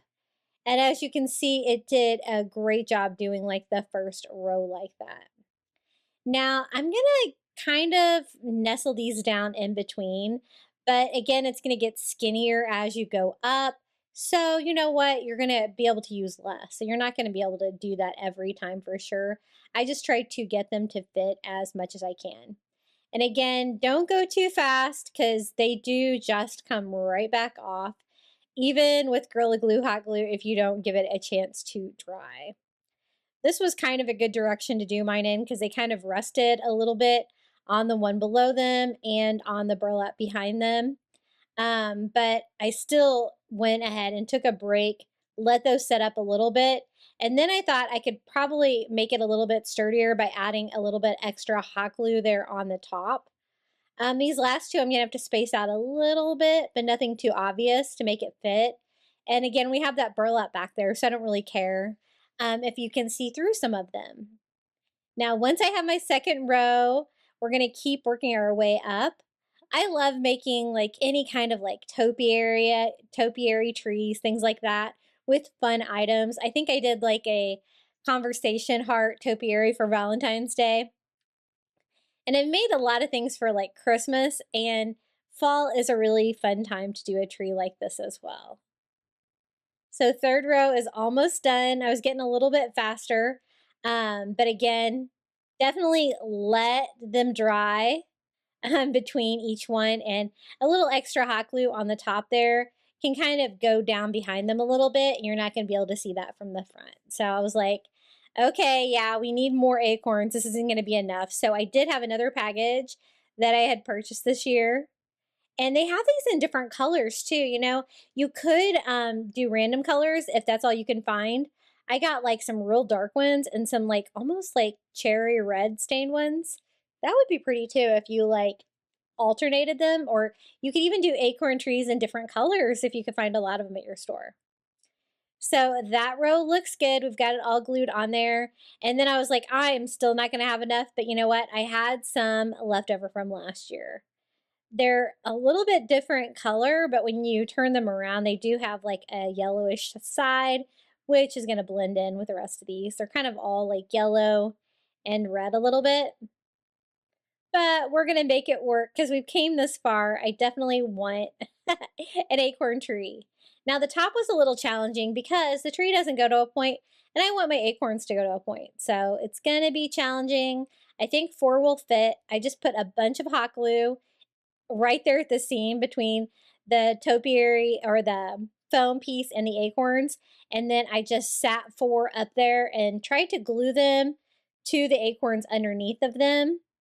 They were still a little bit wobbly. And then just put more hot glue in between them to try to keep them on there. For the very top acorn, I am going to use a toothpick. So I just put a toothpick in the foam acorn, put some more hot glue in there, and just kind of glue that down to the top. I wasn't sure if the top was going to work out, but it did, and I'm glad that it goes to like a pointy top like that. I think that looks pretty cool. So here it is, our little acorn topiary, perfect for fall that you can leave up all season long. Now, Dollar General also has some great little faux acorns. Theirs do not have the separate caps like this. I think it would look really good with either one, whatever you can find. And I kind of like the idea of using the same color of acorn on the entire thing. I know Dollar Tree does have several different versions of these. For this fall DIY, I'm going to use one of these 3D wreath forms from the Dollar Tree and try to make a pumpkin centerpiece with this. Now, one thing I noticed though is that my main support piece was broken. And my message to Dollar Tree on this is if you're going to charge $1.75 for these, can they not be broken? That would be great. And then it comes with these little metal clips to hold it all together. So I had never built one of these before, so I actually had to read the directions a little bit. I hot glued this together, but that was not really holding. And so I'm going to try something else. I'm going to hot glue it and then wrap some twine around it to try to patch this because this is the structure piece of the wreath. And so everything is going to be attached to this. So I need this to be strong. So hot glue and twine seem to do the trick. And I thought this would make a perfect pumpkin because it's going to have all the edges, the round edges of a pumpkin, and I can make it into like a basket centerpiece was my plan. So I went ahead and put the second largest in there, and then the next size, and then the very smallest here last. The metal little pins are kind of long. They're longer than I would like, but I'm just going to disguise them in the end because I couldn't really break them off. They seemed pretty sturdy. I'm only going to use one of the support structures like this. I just put it on there like that, and then you just bend the little metal tabs down to secure the wreath form like that. And I do that for all of them. And that really helps with the spacing, especially for making this into a pumpkin. I don't want it to get in the way on the top though, so I'm definitely not going to do it at the top. I'm just going to leave it like that and have the little base be at the bottom. Now, to make this look like a pumpkin, I love crafting with a paper bag. So these are the paper bags from the Dollar Tree. And I've done a lot of fall crafts with these. They're so fun. And I thought we could do kind of like a basket kind of texture on each one of those pieces of the pumpkin. So I just trimmed off the very end of my paper bag and I'm just going to simply cut it in strips. I just have a stack of paper bags. I'm going to try to cut them all about the same size and just cut it all the way across. Even down here where I have the bottom of the bag, but I'm not going to use that part of it.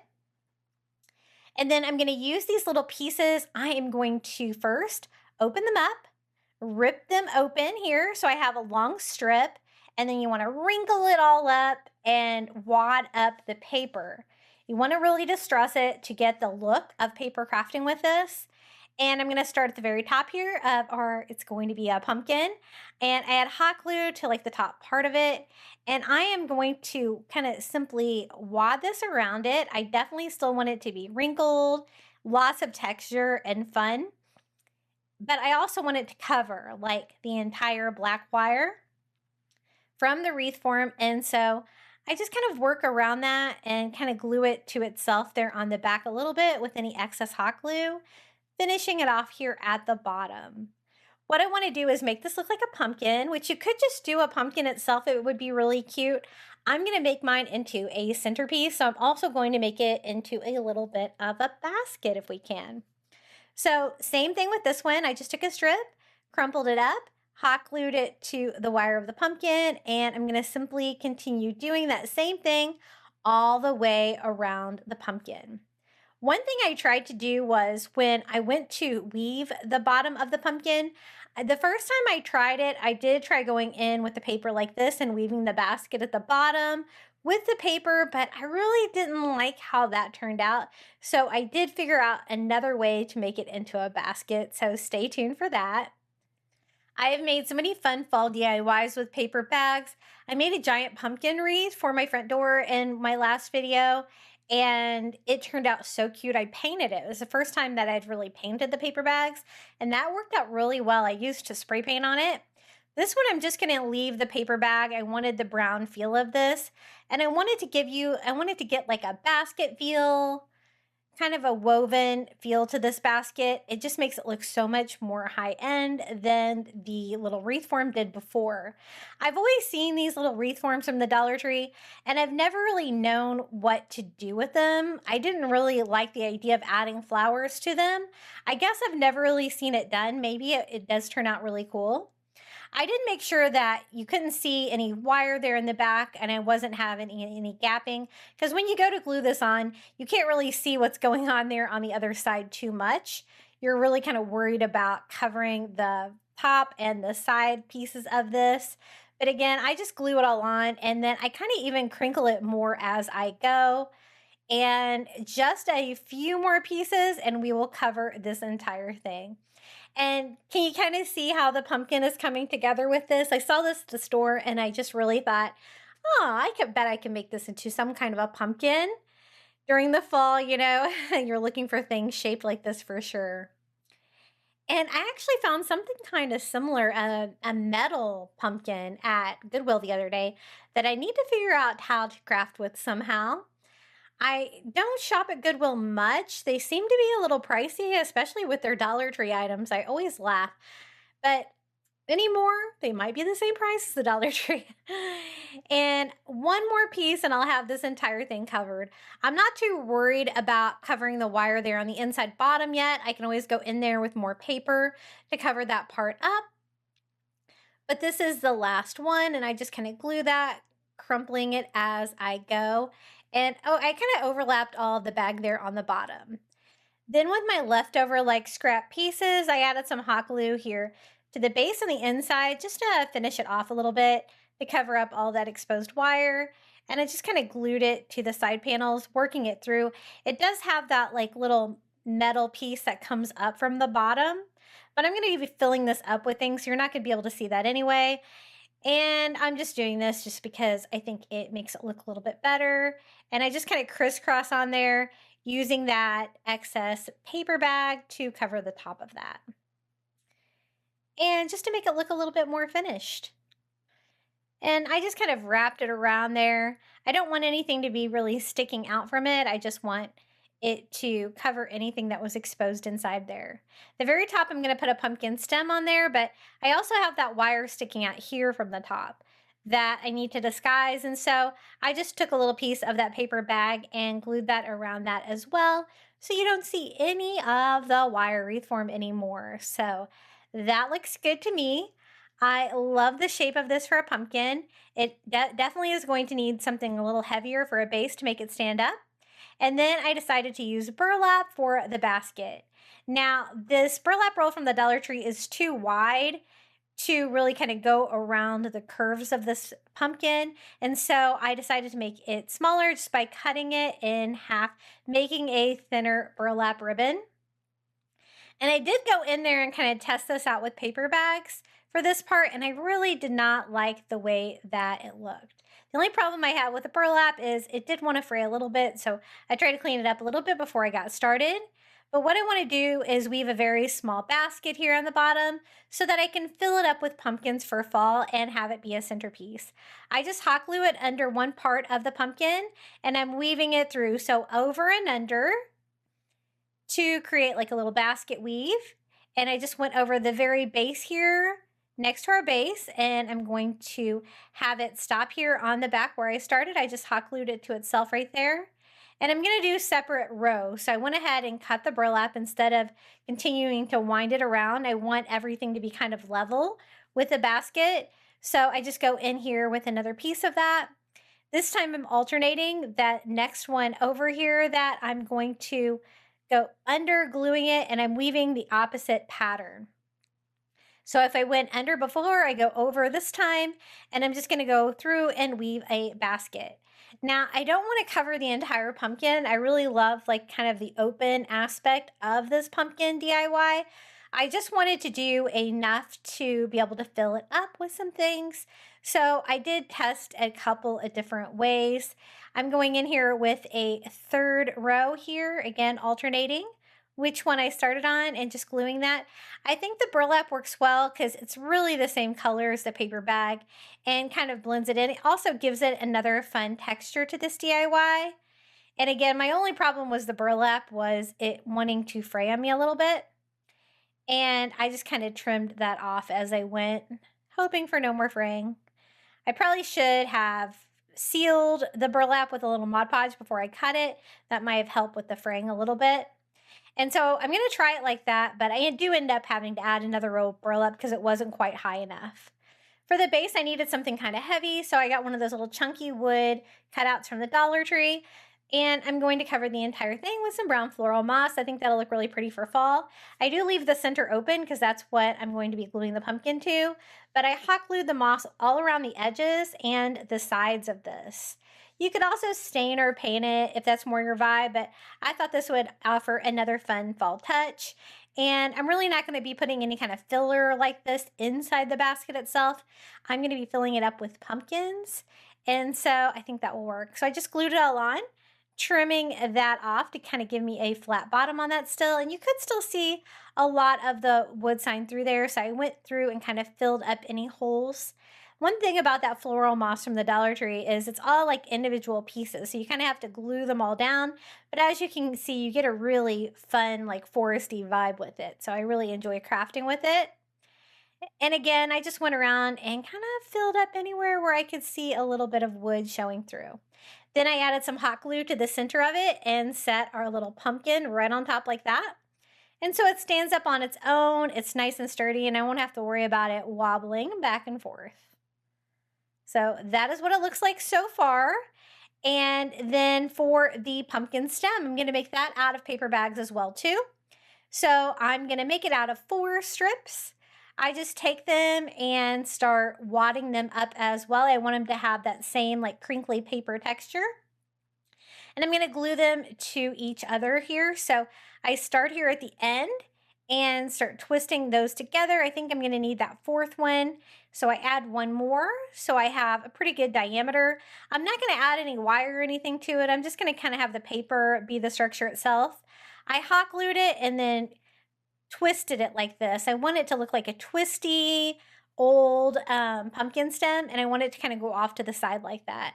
I did glue the individual layers to themselves there, so it will kind of keep its shape there without a lot of gapping.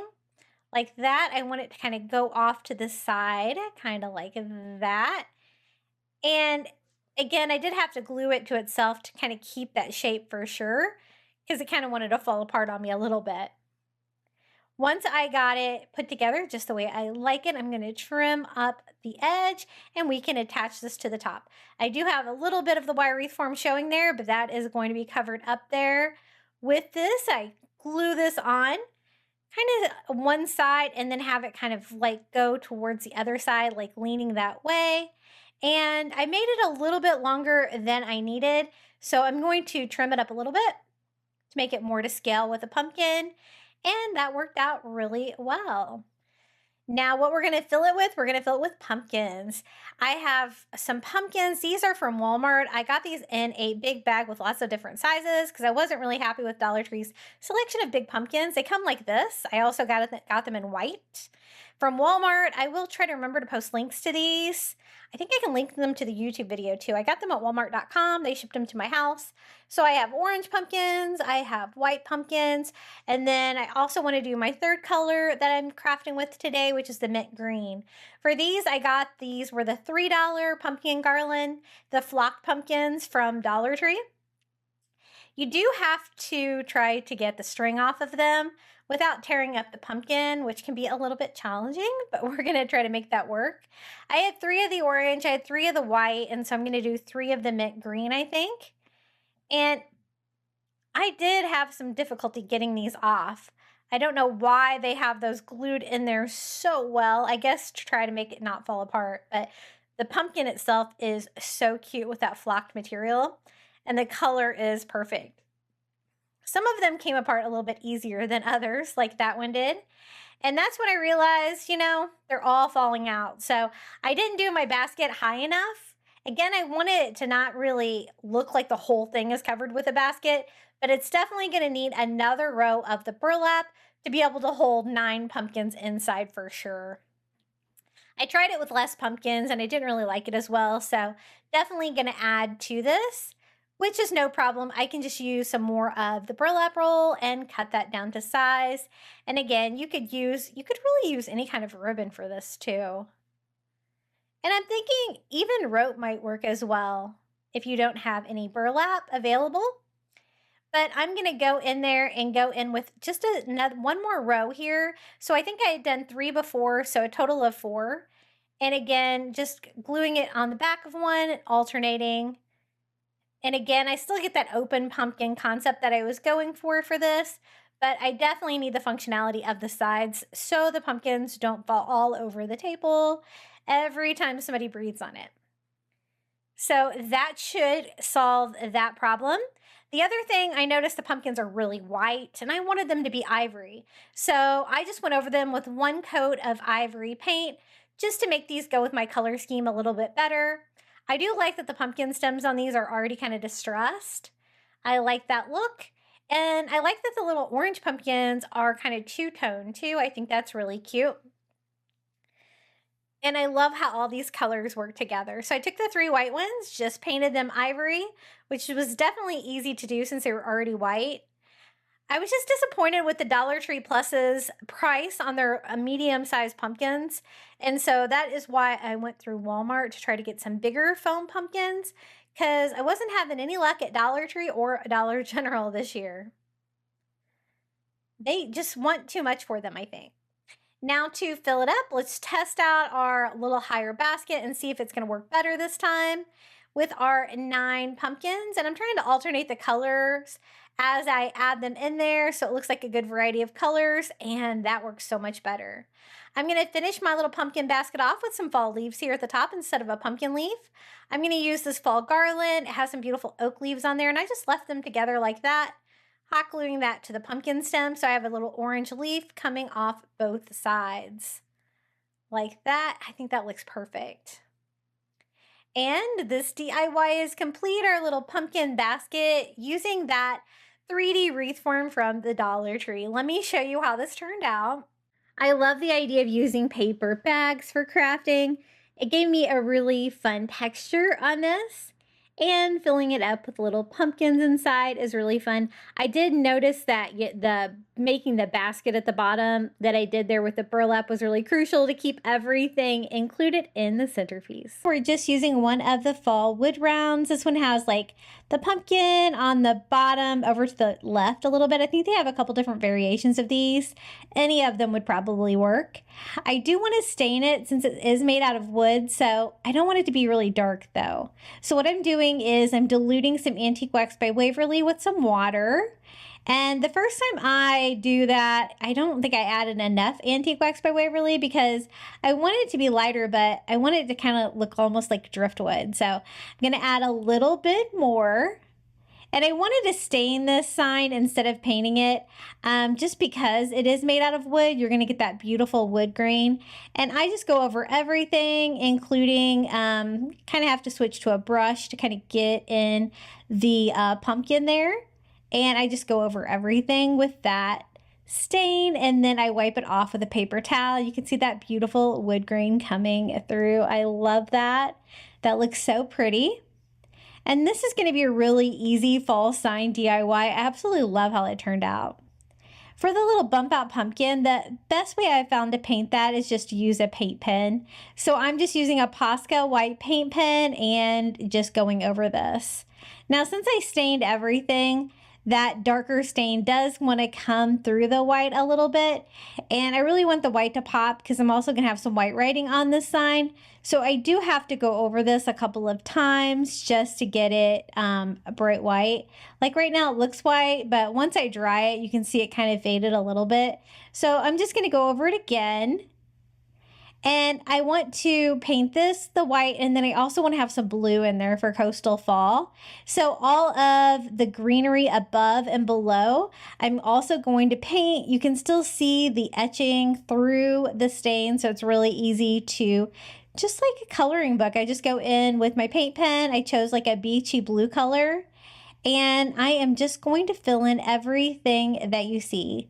Now it's like a greenery, but I want it to look more like coral or seaweed or something like that, which is one reason why I chose this blue color. And I don't want this to be a very colorful sign. I want it to have some beachy blues and whites along with that wood that kind of looks like almost a driftwood tone. And so I just kind of fill them in. I'm going to put some little sea creatures over there as well to help with the coastal feel. And we're also going to be adding some other beach touches as well. Pretty easy to do. Just kind of have to color within the lines. Sometimes I don't, but I'm trying the best that I can just to kind of work with what I've got. And these signs like this from the Dollar Tree can be great for crafting because it is, you know, a raw product where you can stain and paint, but it's also kind of giving you the guidelines if you don't want to freehand all this stuff, which I would rather not. Down here, it's a little bit more like a fall leaf, but I went ahead and did that too. And then I went to my Cricut Joy Extra and used some white vinyl to cut down the word. I'm not going to do a stencil or anything. I just cut out the vinyl, and I will share this free SVG with you in the description of this video. It's going to say Autumn by the Sea. Something simple and pretty, but I thought it would work well with this. So I'm just going to go ahead and weed this out. This is the Cricut permanent vinyl. I find that it's really cheap on Amazon for my Cricut Joy Extra, but I do notice that I have to use the Cricut transfer paper. Otherwise, it just doesn't want to come off with my favorite paper transfer paper that I usually use. But since I stained that sign, I do kind of want the permanent vinyl so that it's going to stay on there as opposed to the removable. So that looks pretty good. Not too much damage. And I am just going to put this right over here on the side. And you could always freehand this if you don't have a Cricut. But since I do, I thought I would make my life a little bit easier. So I'm going to go ahead and remove the transfer tape. I think that's looking really pretty, really goes with the sign. And then I picked up these little starfish actually on Temu. They're just like the ones from Dollar Tree, but they're a little bit smaller. So I chose those instead. And super easy. They're like not real starfish. They're like resin mold. And so they're really easy to attach to a craft projects like this with just a little bit of hot glue. Now I do want the sign to be a little bit chunkier, so I'm going to frame it out with some Dollar Tree white nautical rope. It's going to make it less thin. It's also going to give it another coastal touch. But I also don't want to block the hanger on the top, so I'm going to go ahead and take some twine, and I'm simply just going to tie that off on both sides. So when I go around to frame it out with the rope, I will kind of sandwich this in, and I won't have to worry about adding that later. I'm going to start right here at the bottom with my rope, and I am just going to frame it all the way around. Now the sign itself is pretty thin, so I did find that it was a little bit easier to add the hot glue to the rope itself. This is like the thicker white rope, but you could use whatever you can find at Dollar Tree. I know it's always kind of hit or miss. And I'm just going to do that all the way around. Now, I'm not really going to add a bow or anything to this on the bottom where the rope comes together, but I am going to show you a little trick to kind of make that blend in and look a little bit better. So I just work one section at a time so my hot glue doesn't really set up. About a quarter of the way around. And then I'm just going to cut it here at the bottom. That's where it's going to kind of go together. And I hot glue this remaining piece on. It's looking so coastal and cute. Now where the two ropes come together there at the bottom, you can try to blend it together. I didn't really like the fact that you could see like the seam. even when I tried to kind of disguise it. I'm going to use just some macrame cord from the Dollar Tree to kind of disguise it. It's the same kind of material, just way thinner. So what I'm going to do is kind of make it look like the rope is wrapped down here, like you would wrap like a rope in, to make it not fray. So I just attach it with hot glue and cut it. It's going to need about 4 of them side by side to completely cover that transition and make it look kind of more intentional here. So I glue them all side by side on the inside of the rope there, and then I wrap them around like that. And then I'm just going to attach it here to the back with a little bit of hot glue. And I like that a little bit better. It just makes it look a little bit more finished. And I love this sign, Autumn by the Sea. I think it turned out so pretty for fall. I love it. Just taking a traditional fall sign like this from the Dollar Tree, adding a few coastal touches to it, totally changed the whole look of it. Just using the blue brings it coastal, and then adding the saying, and of course the cute little starfish. You can get those starfish on Temu and also probably on Amazon. I have got some pretty similar ones on there as well. And next DIY, I'm kind of obsessed with these wood slices from Dollar Tree, if you can't tell. This is like the oval one. I want to make it into a little owl, but I want it to be like vertical. So I don't really need the hangers to be on the side. So I'm going to carefully remove those. I'm not going to go after the staples. Sometimes when I do, it like totally splits open the little wood slice. But I thought we could make the wood slice actually look like an owl using some of the burlap leaves and burlap flowers from the Dollar Tree.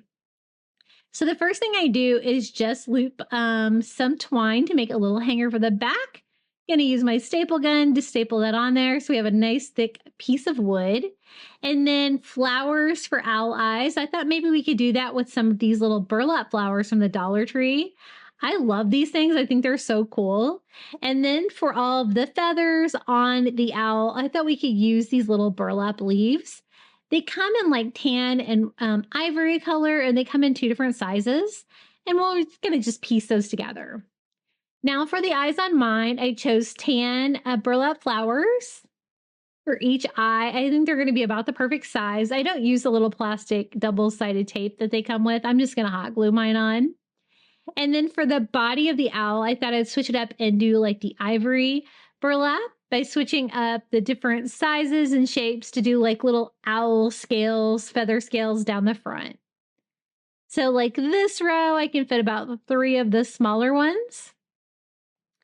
And they're super easy to attach with a little bit of hot glue. This DIY was really easy too, and it turned out so fun. I think this would actually be really fun for like a Christmas ornament too, or just a fall hanging for somewhere that's kind of small. So I switched it up and did a row of like 2 of the larger ones, and then I'm going to go back and do 3 of the smaller ones. And as you can see, I'm kind of just overlapping them as I go. It'd probably be a little bit easier to start on the bottom with that one. And another one here on the bottom. Then I thought we could use like the tan or the brown ones to do like little wings coming down the side of the owl, kind of like that. And I have different sizes, and that's fine. I can just kind of mix that up. And I just hot glue those to the sides, kind of overlapping the sides, sticking out a little bit like a wing would. And I kind of had this owl vision in my head. I really didn't know how it was going to turn out, but I really like it. I think it's really fun and sweet. So this is definitely another version of the burlap owl that you can do on a smaller scale. So I'm going to use some of those little leaves for the little ear tufts on this one as well. I thought I'd switch it up and do the ivory since the eyes are the brownish colors. And so I just hot glue the little ear tufts and then hot glue each one of the little flowers on for the owl eyes. Now I wanted like the pupil part of the eyes to be dark, so I'm just going to use a black paint pen and go in and just paint the center part of each one of the burlap flowers black, so it'll kind of pop out and look like an eye. Now I decided I wanted a little bit more of the burlap leaves here to fill out the bottom here. I trimmed one down just because I kind of needed some smaller ones. And just hot gluing that, I wanted to fill up the entire like wood slice. And then I decided I also wanted 2 more on the sides to kind of make the wings go all the way up. So I just did 1 more of the small one on each side.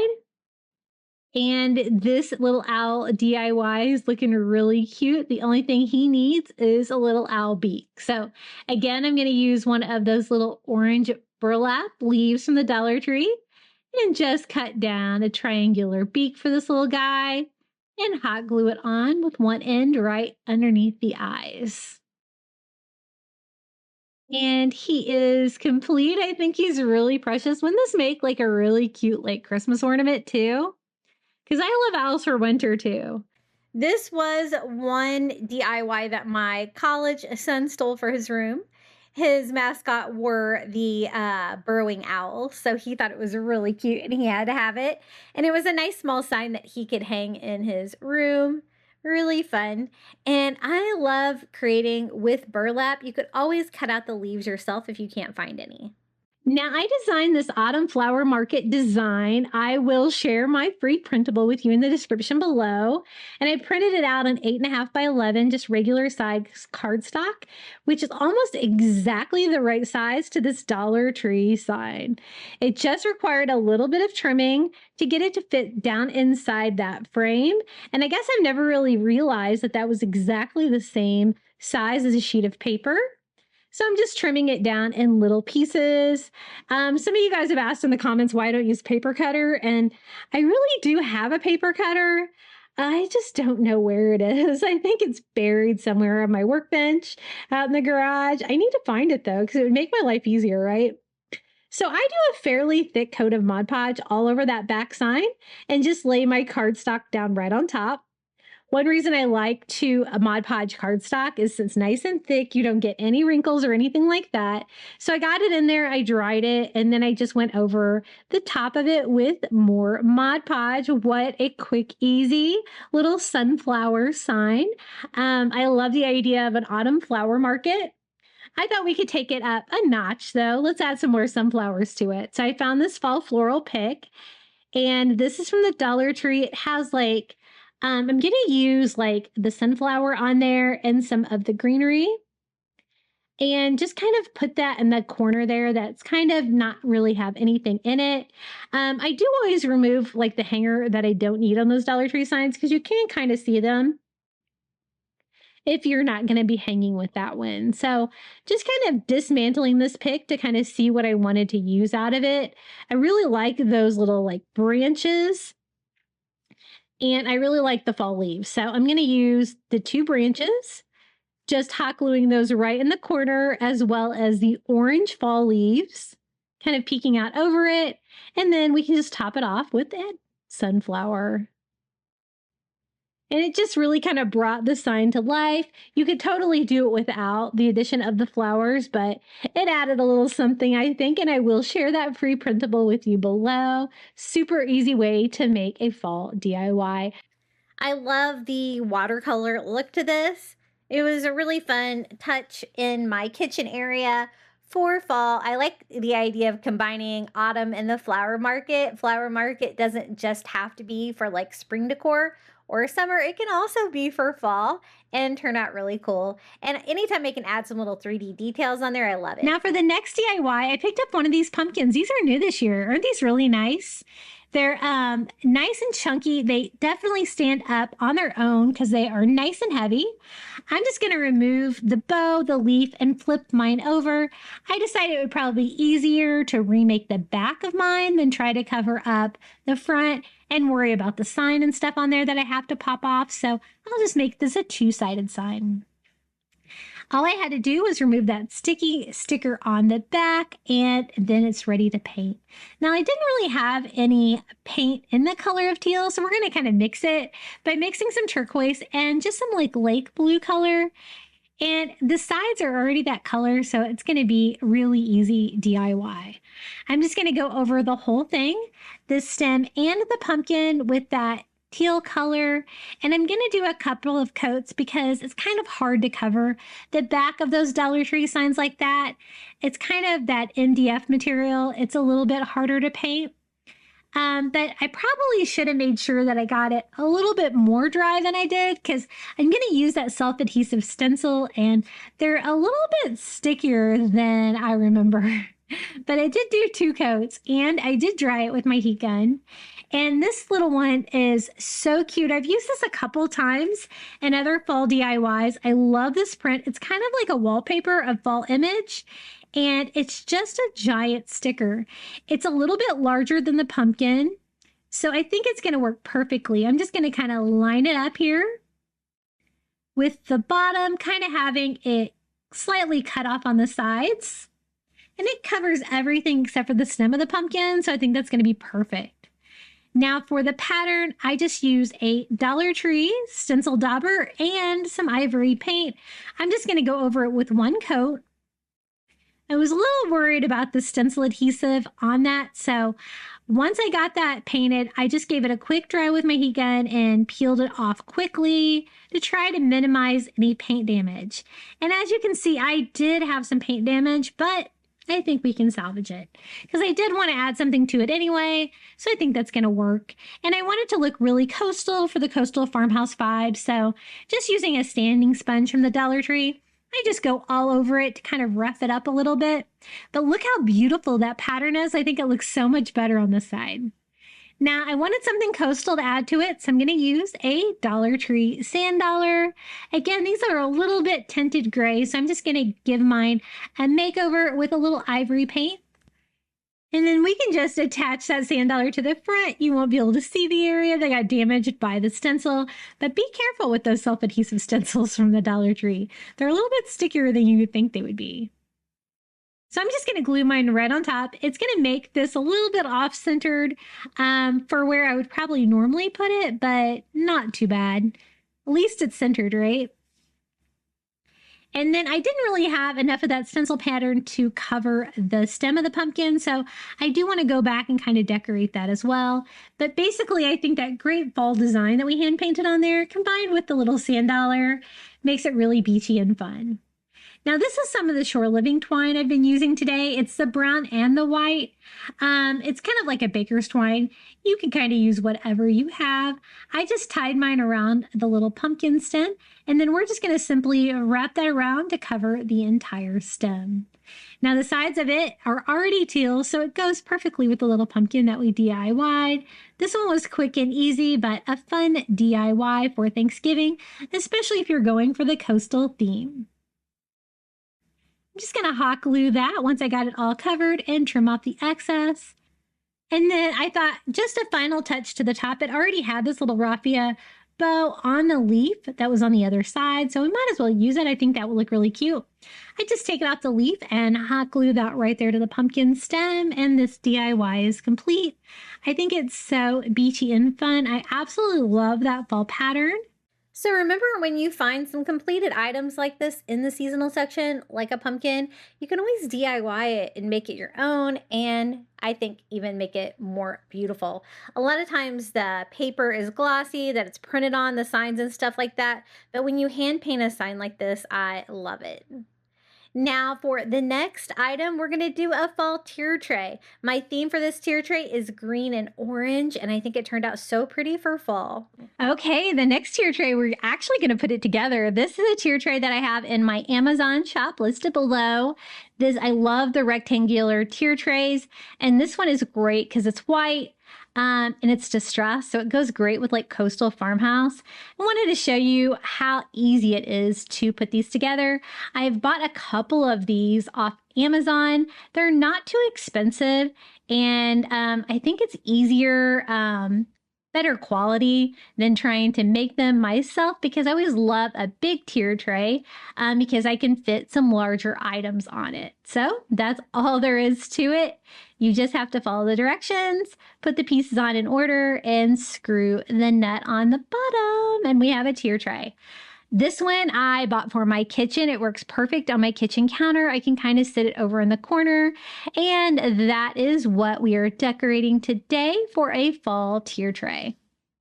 Okay, this is the lamb's ear that I get at Walmart. I used to get it there before Dollar Tree started carrying it, and this is the garland that I just cut down into 4 pieces to make it easier to decorate a tier tray with. And so we're just going to use those nice large pieces of the lamb's ear to get us started on the top tier. Again, we're going to use one of these little hay bales. I always pick these up from the Dollar Tree every year because they are so great for tier trays. They are just the perfect size. But as you can see, they are super messy. I put down a cutting board first, so that would be really easy to take that to the trash can. And that's going to give us some height here in the back of the tier tray. And this tier tray is sitting here on my kitchen counter right here in the corner. Now, these little pumpkins I got for $1 a piece at Target. I got like some pumpkins and a gourd. And I got these last year or 2 gourds. I got these last year at Target Dollar Spot. I'm not sure if I've seen them this year, but they're really pretty. I also got this like little mint green one. And we're just going to kind of pile some pumpkins around. Pumpkins sitting up on the hay bale, a smaller one here in front. And then these are from the Target Dollar Spot for $1. They're so cute. And I love like the straw-like texture on that one. We're going to pile those up top. Next item is a little pie tray that says Happy Fall from the Dollar Tree. The colors are perfect. My theme on this one, I wanted to do a lot of the orange and the mint green or blue pumpkins and make it really pretty. This is also from the Target Dollar Spot, a little Hello Fall sign that I got there last year for $1. And the color is perfect. I don't even have to make the sign. We're going to put that right here in front on the top of the tier tray. And these are we're going to use the rest of these little ones that I got at Target. The colors are perfect. I didn't have to paint anything. And then I picked up these little orange burlap pumpkins from Dollar Tree. And I love the burlap on those. I think those are really pretty. So very easy filler for a tier tray. And I don't really appreciate the plastic stems, but we'll make it work. And then I also got some Dollar Tree acorns because we were going for that general kind of fall theme. And I thought these would make great filler as well. And I like these better than the wood ones because you don't have to paint them, and that is just a step saved. So let's fill up the top of the tier tray with some of those little burlap pumpkins and acorns. Make sure that it is nice and full. And that's what I mean about these fall tier trays being easy. A lot of these items are already available. And remember the lamb's ear, we're going to use more of that down here on the bottom tier. I really appreciate a 2-tier tier tray because they're really so simple to decorate. The 3 tiers take a little bit more crafting. Now, this is a little creamer that I got at Dollar Tree. I wanted to show you how easy it is to remove the paint on there. I don't really want mine to have the little rooster on there, so I just use some fingernail polish remover and a paper towel and wipe off the paint. Then I can decorate it however I want. I love these little creamers, and since this tier tray is going in my kitchen, I think a little creamer is perfect. Just a little bit of elbow grease to remove all of the paint. And then for a very easy DIY on that, I'm actually just going to use a window cling to decorate that. And Dollar Tree has some really great ones. And the one I'm going to use for this one, I think, is this little gourd one. It's a perfect size. The colors are perfect for what we're going for today. And I definitely like the little white creamer for this. I wanted everything to be very whites, the oranges, the blues, the straw colors. Really reminds me of fall.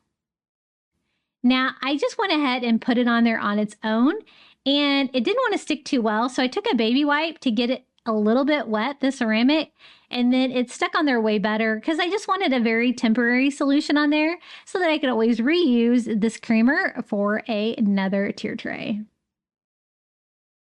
We're going to put this one right down here on the side. Super cute.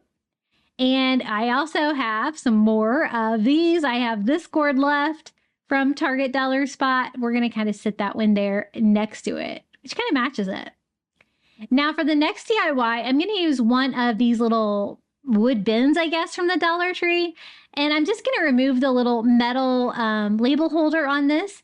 And then it's super easy to make this into a custom sign. It's going to stand up nicely. And we're just going to decorate the back or the bottom, I guess, of the little bin. But first, I just have to remove all the labels and stuff that's on there. Sometimes you definitely have to use some Goo Gone if you get a little bit of goo back there. And clean this up and we can make a fun little sign. So I'm going to start with some ivory acrylic and just paint that sign. It's going to give me kind of a blank canvas. And then I'm just going to make a really easy little fall sign using a decal, a window decal from the Dollar Tree. Whenever I see them in shapes like this with the squares and the rectangles, it is perfect. Look how many small signs you can make with just one sheet of window cling. So this one says Hello Autumn. I like the orange color. And it fits perfectly on this size of bin. So you can definitely use these little bins for signs. They definitely have thick sides, so they're going to stand up nicely. I just do a thin coat of Mod Podge and lay my little window cling on there, making sure that I smooth it out with dry fingers. And while it's still wet, you can kind of reposition it to get out any bubbles or anything like that. You can always use a scraper too if you need to. And then I'm just going to Mod Podge over the top of it. That's going to help seal it on, but it's also going to take away the shininess of the window cling. So I dried it and went on with a second coat. And there is our little custom Hello Autumn sign with the wood sides. So cute. And I wasn't sure if you were going to be able to see it. So I'm just going to boost mine up with one of those little Jenga blocks from Five Below so that you can see it back here in the back of the bottom of the tier tray. Now the next DIY, I picked these little dollar signs up on clearance at Target Dollar Spot. So I usually get them for like 50 cents or so, but I love them because they're super tiny and sometimes it's hard to find a really tiny sign. Now I'm just going to paint over whatever was on there, hot coffee or something like that. And I'm just doing that with white acrylic too. And we're going to make another super easy little custom sign for our fall tier tray.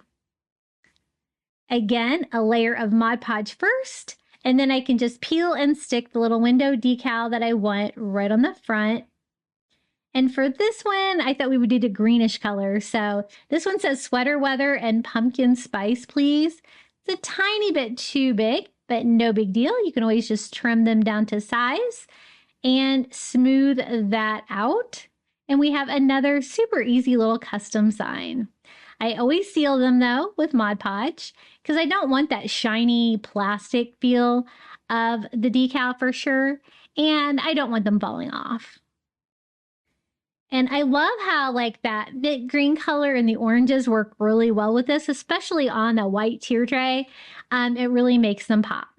I just used a sanding block to cut off any of the excess window decal that was kind of sticking off the sides on that one. And super cute. I don't know if it's sweater weather here in Florida, but I can pretend, right? We like to always travel for the fall so that we can see the leaves turning somewhere. I also found this cute little cutting board for $1 at Target Dollar Spot that says carve pumpkins, drink coffee. What was the last thing it said? And then I'm going to boost that up with one of those little blocks as well, kind of hiding those underneath the lamb's ear so they're not super obvious. Oh, it says enjoy fall. Perfect. Now this is going to be a very easy little Dollar Tree candle makeover. I found like a little tiny mint green jar candle from the Dollar Tree, and I am just going to peel the sticker off the front, and then we are just going to make our own little custom candle by cutting down one of the decals. If you find that they're too big, you can always just cut them down to whatever you want. I'm just going to cut out this little square here because it had this great little circle of like pumpkins and gourds in it.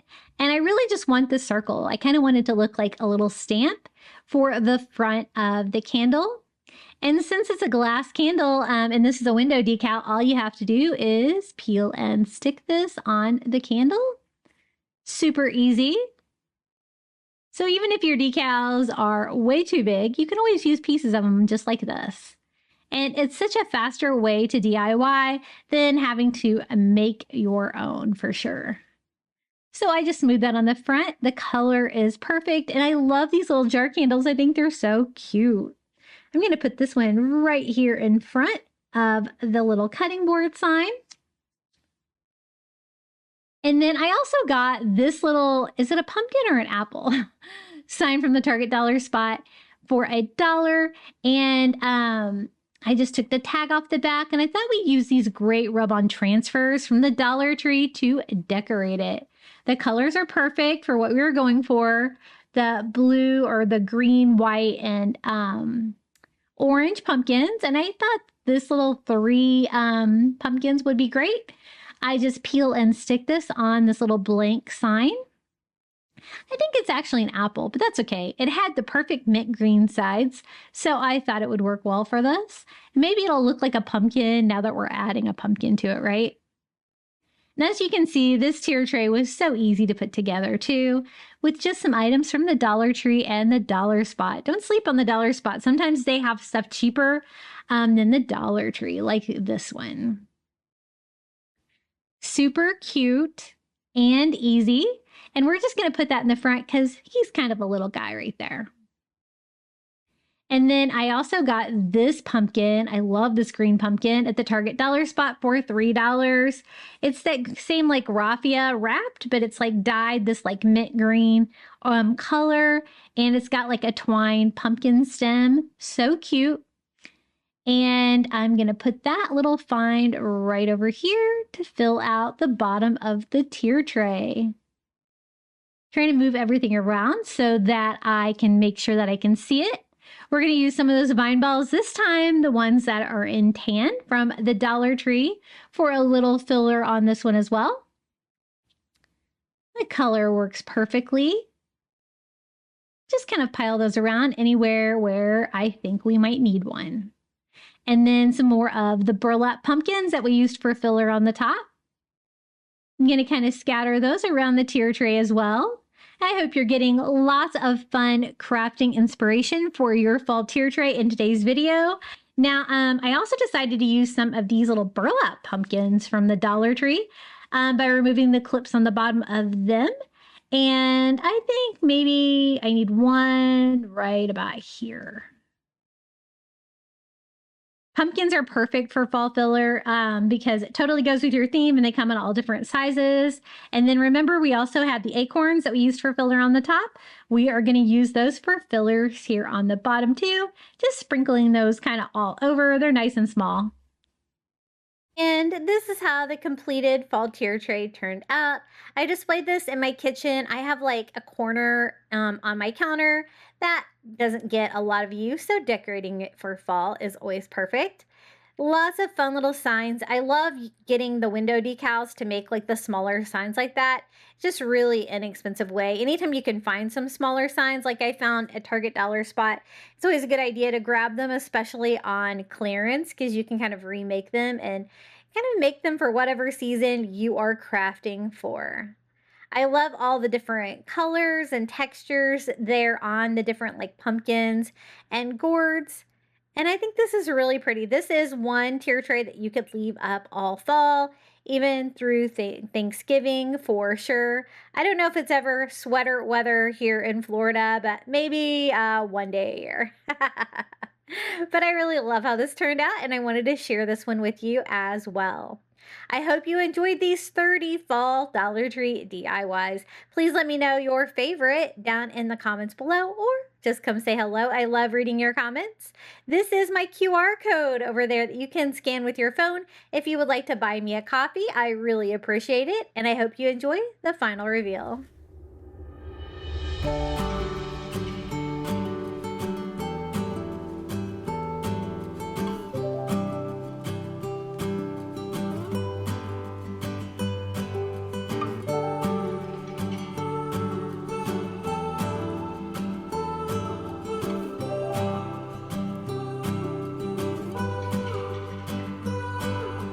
Train just left this town.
It's the only thing that tells me I'm breathing.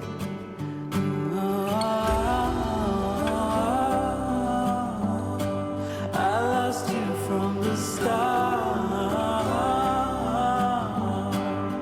Someone said your heart is golden. All I got was my heart broken. I can see the dawn is coming just for you, for you. Someone said your heart is golden. All I got was my heart broken. And I can see the dawn is coming just for you. It's just for you. Oh, it's just for you. For you. Thank you so much for making it all the way to the end of today's fall crafting marathon. I would also like to thank my YouTube members for supporting my channel. Thank you so much to Jamie Job, Janae Farrington, Pamelia Wren, Donna Schreiner, Maren Christensen, Adrian Brolt, Debbie Middleton, Red Mama, Renee Albanese, Jenny, Debbie Austin, Amy Branham, Mary Renzel Park, and Jennifer Diddy. I looked away like I had them memorized. I kind of do. And we would love it if you join the Crafty Beach membership. Now, if you'd like more fall Dollar Tree DIYs, I've got you covered. Be sure to check out one of these DIY videos right here. And until next time, happy crafting for fall.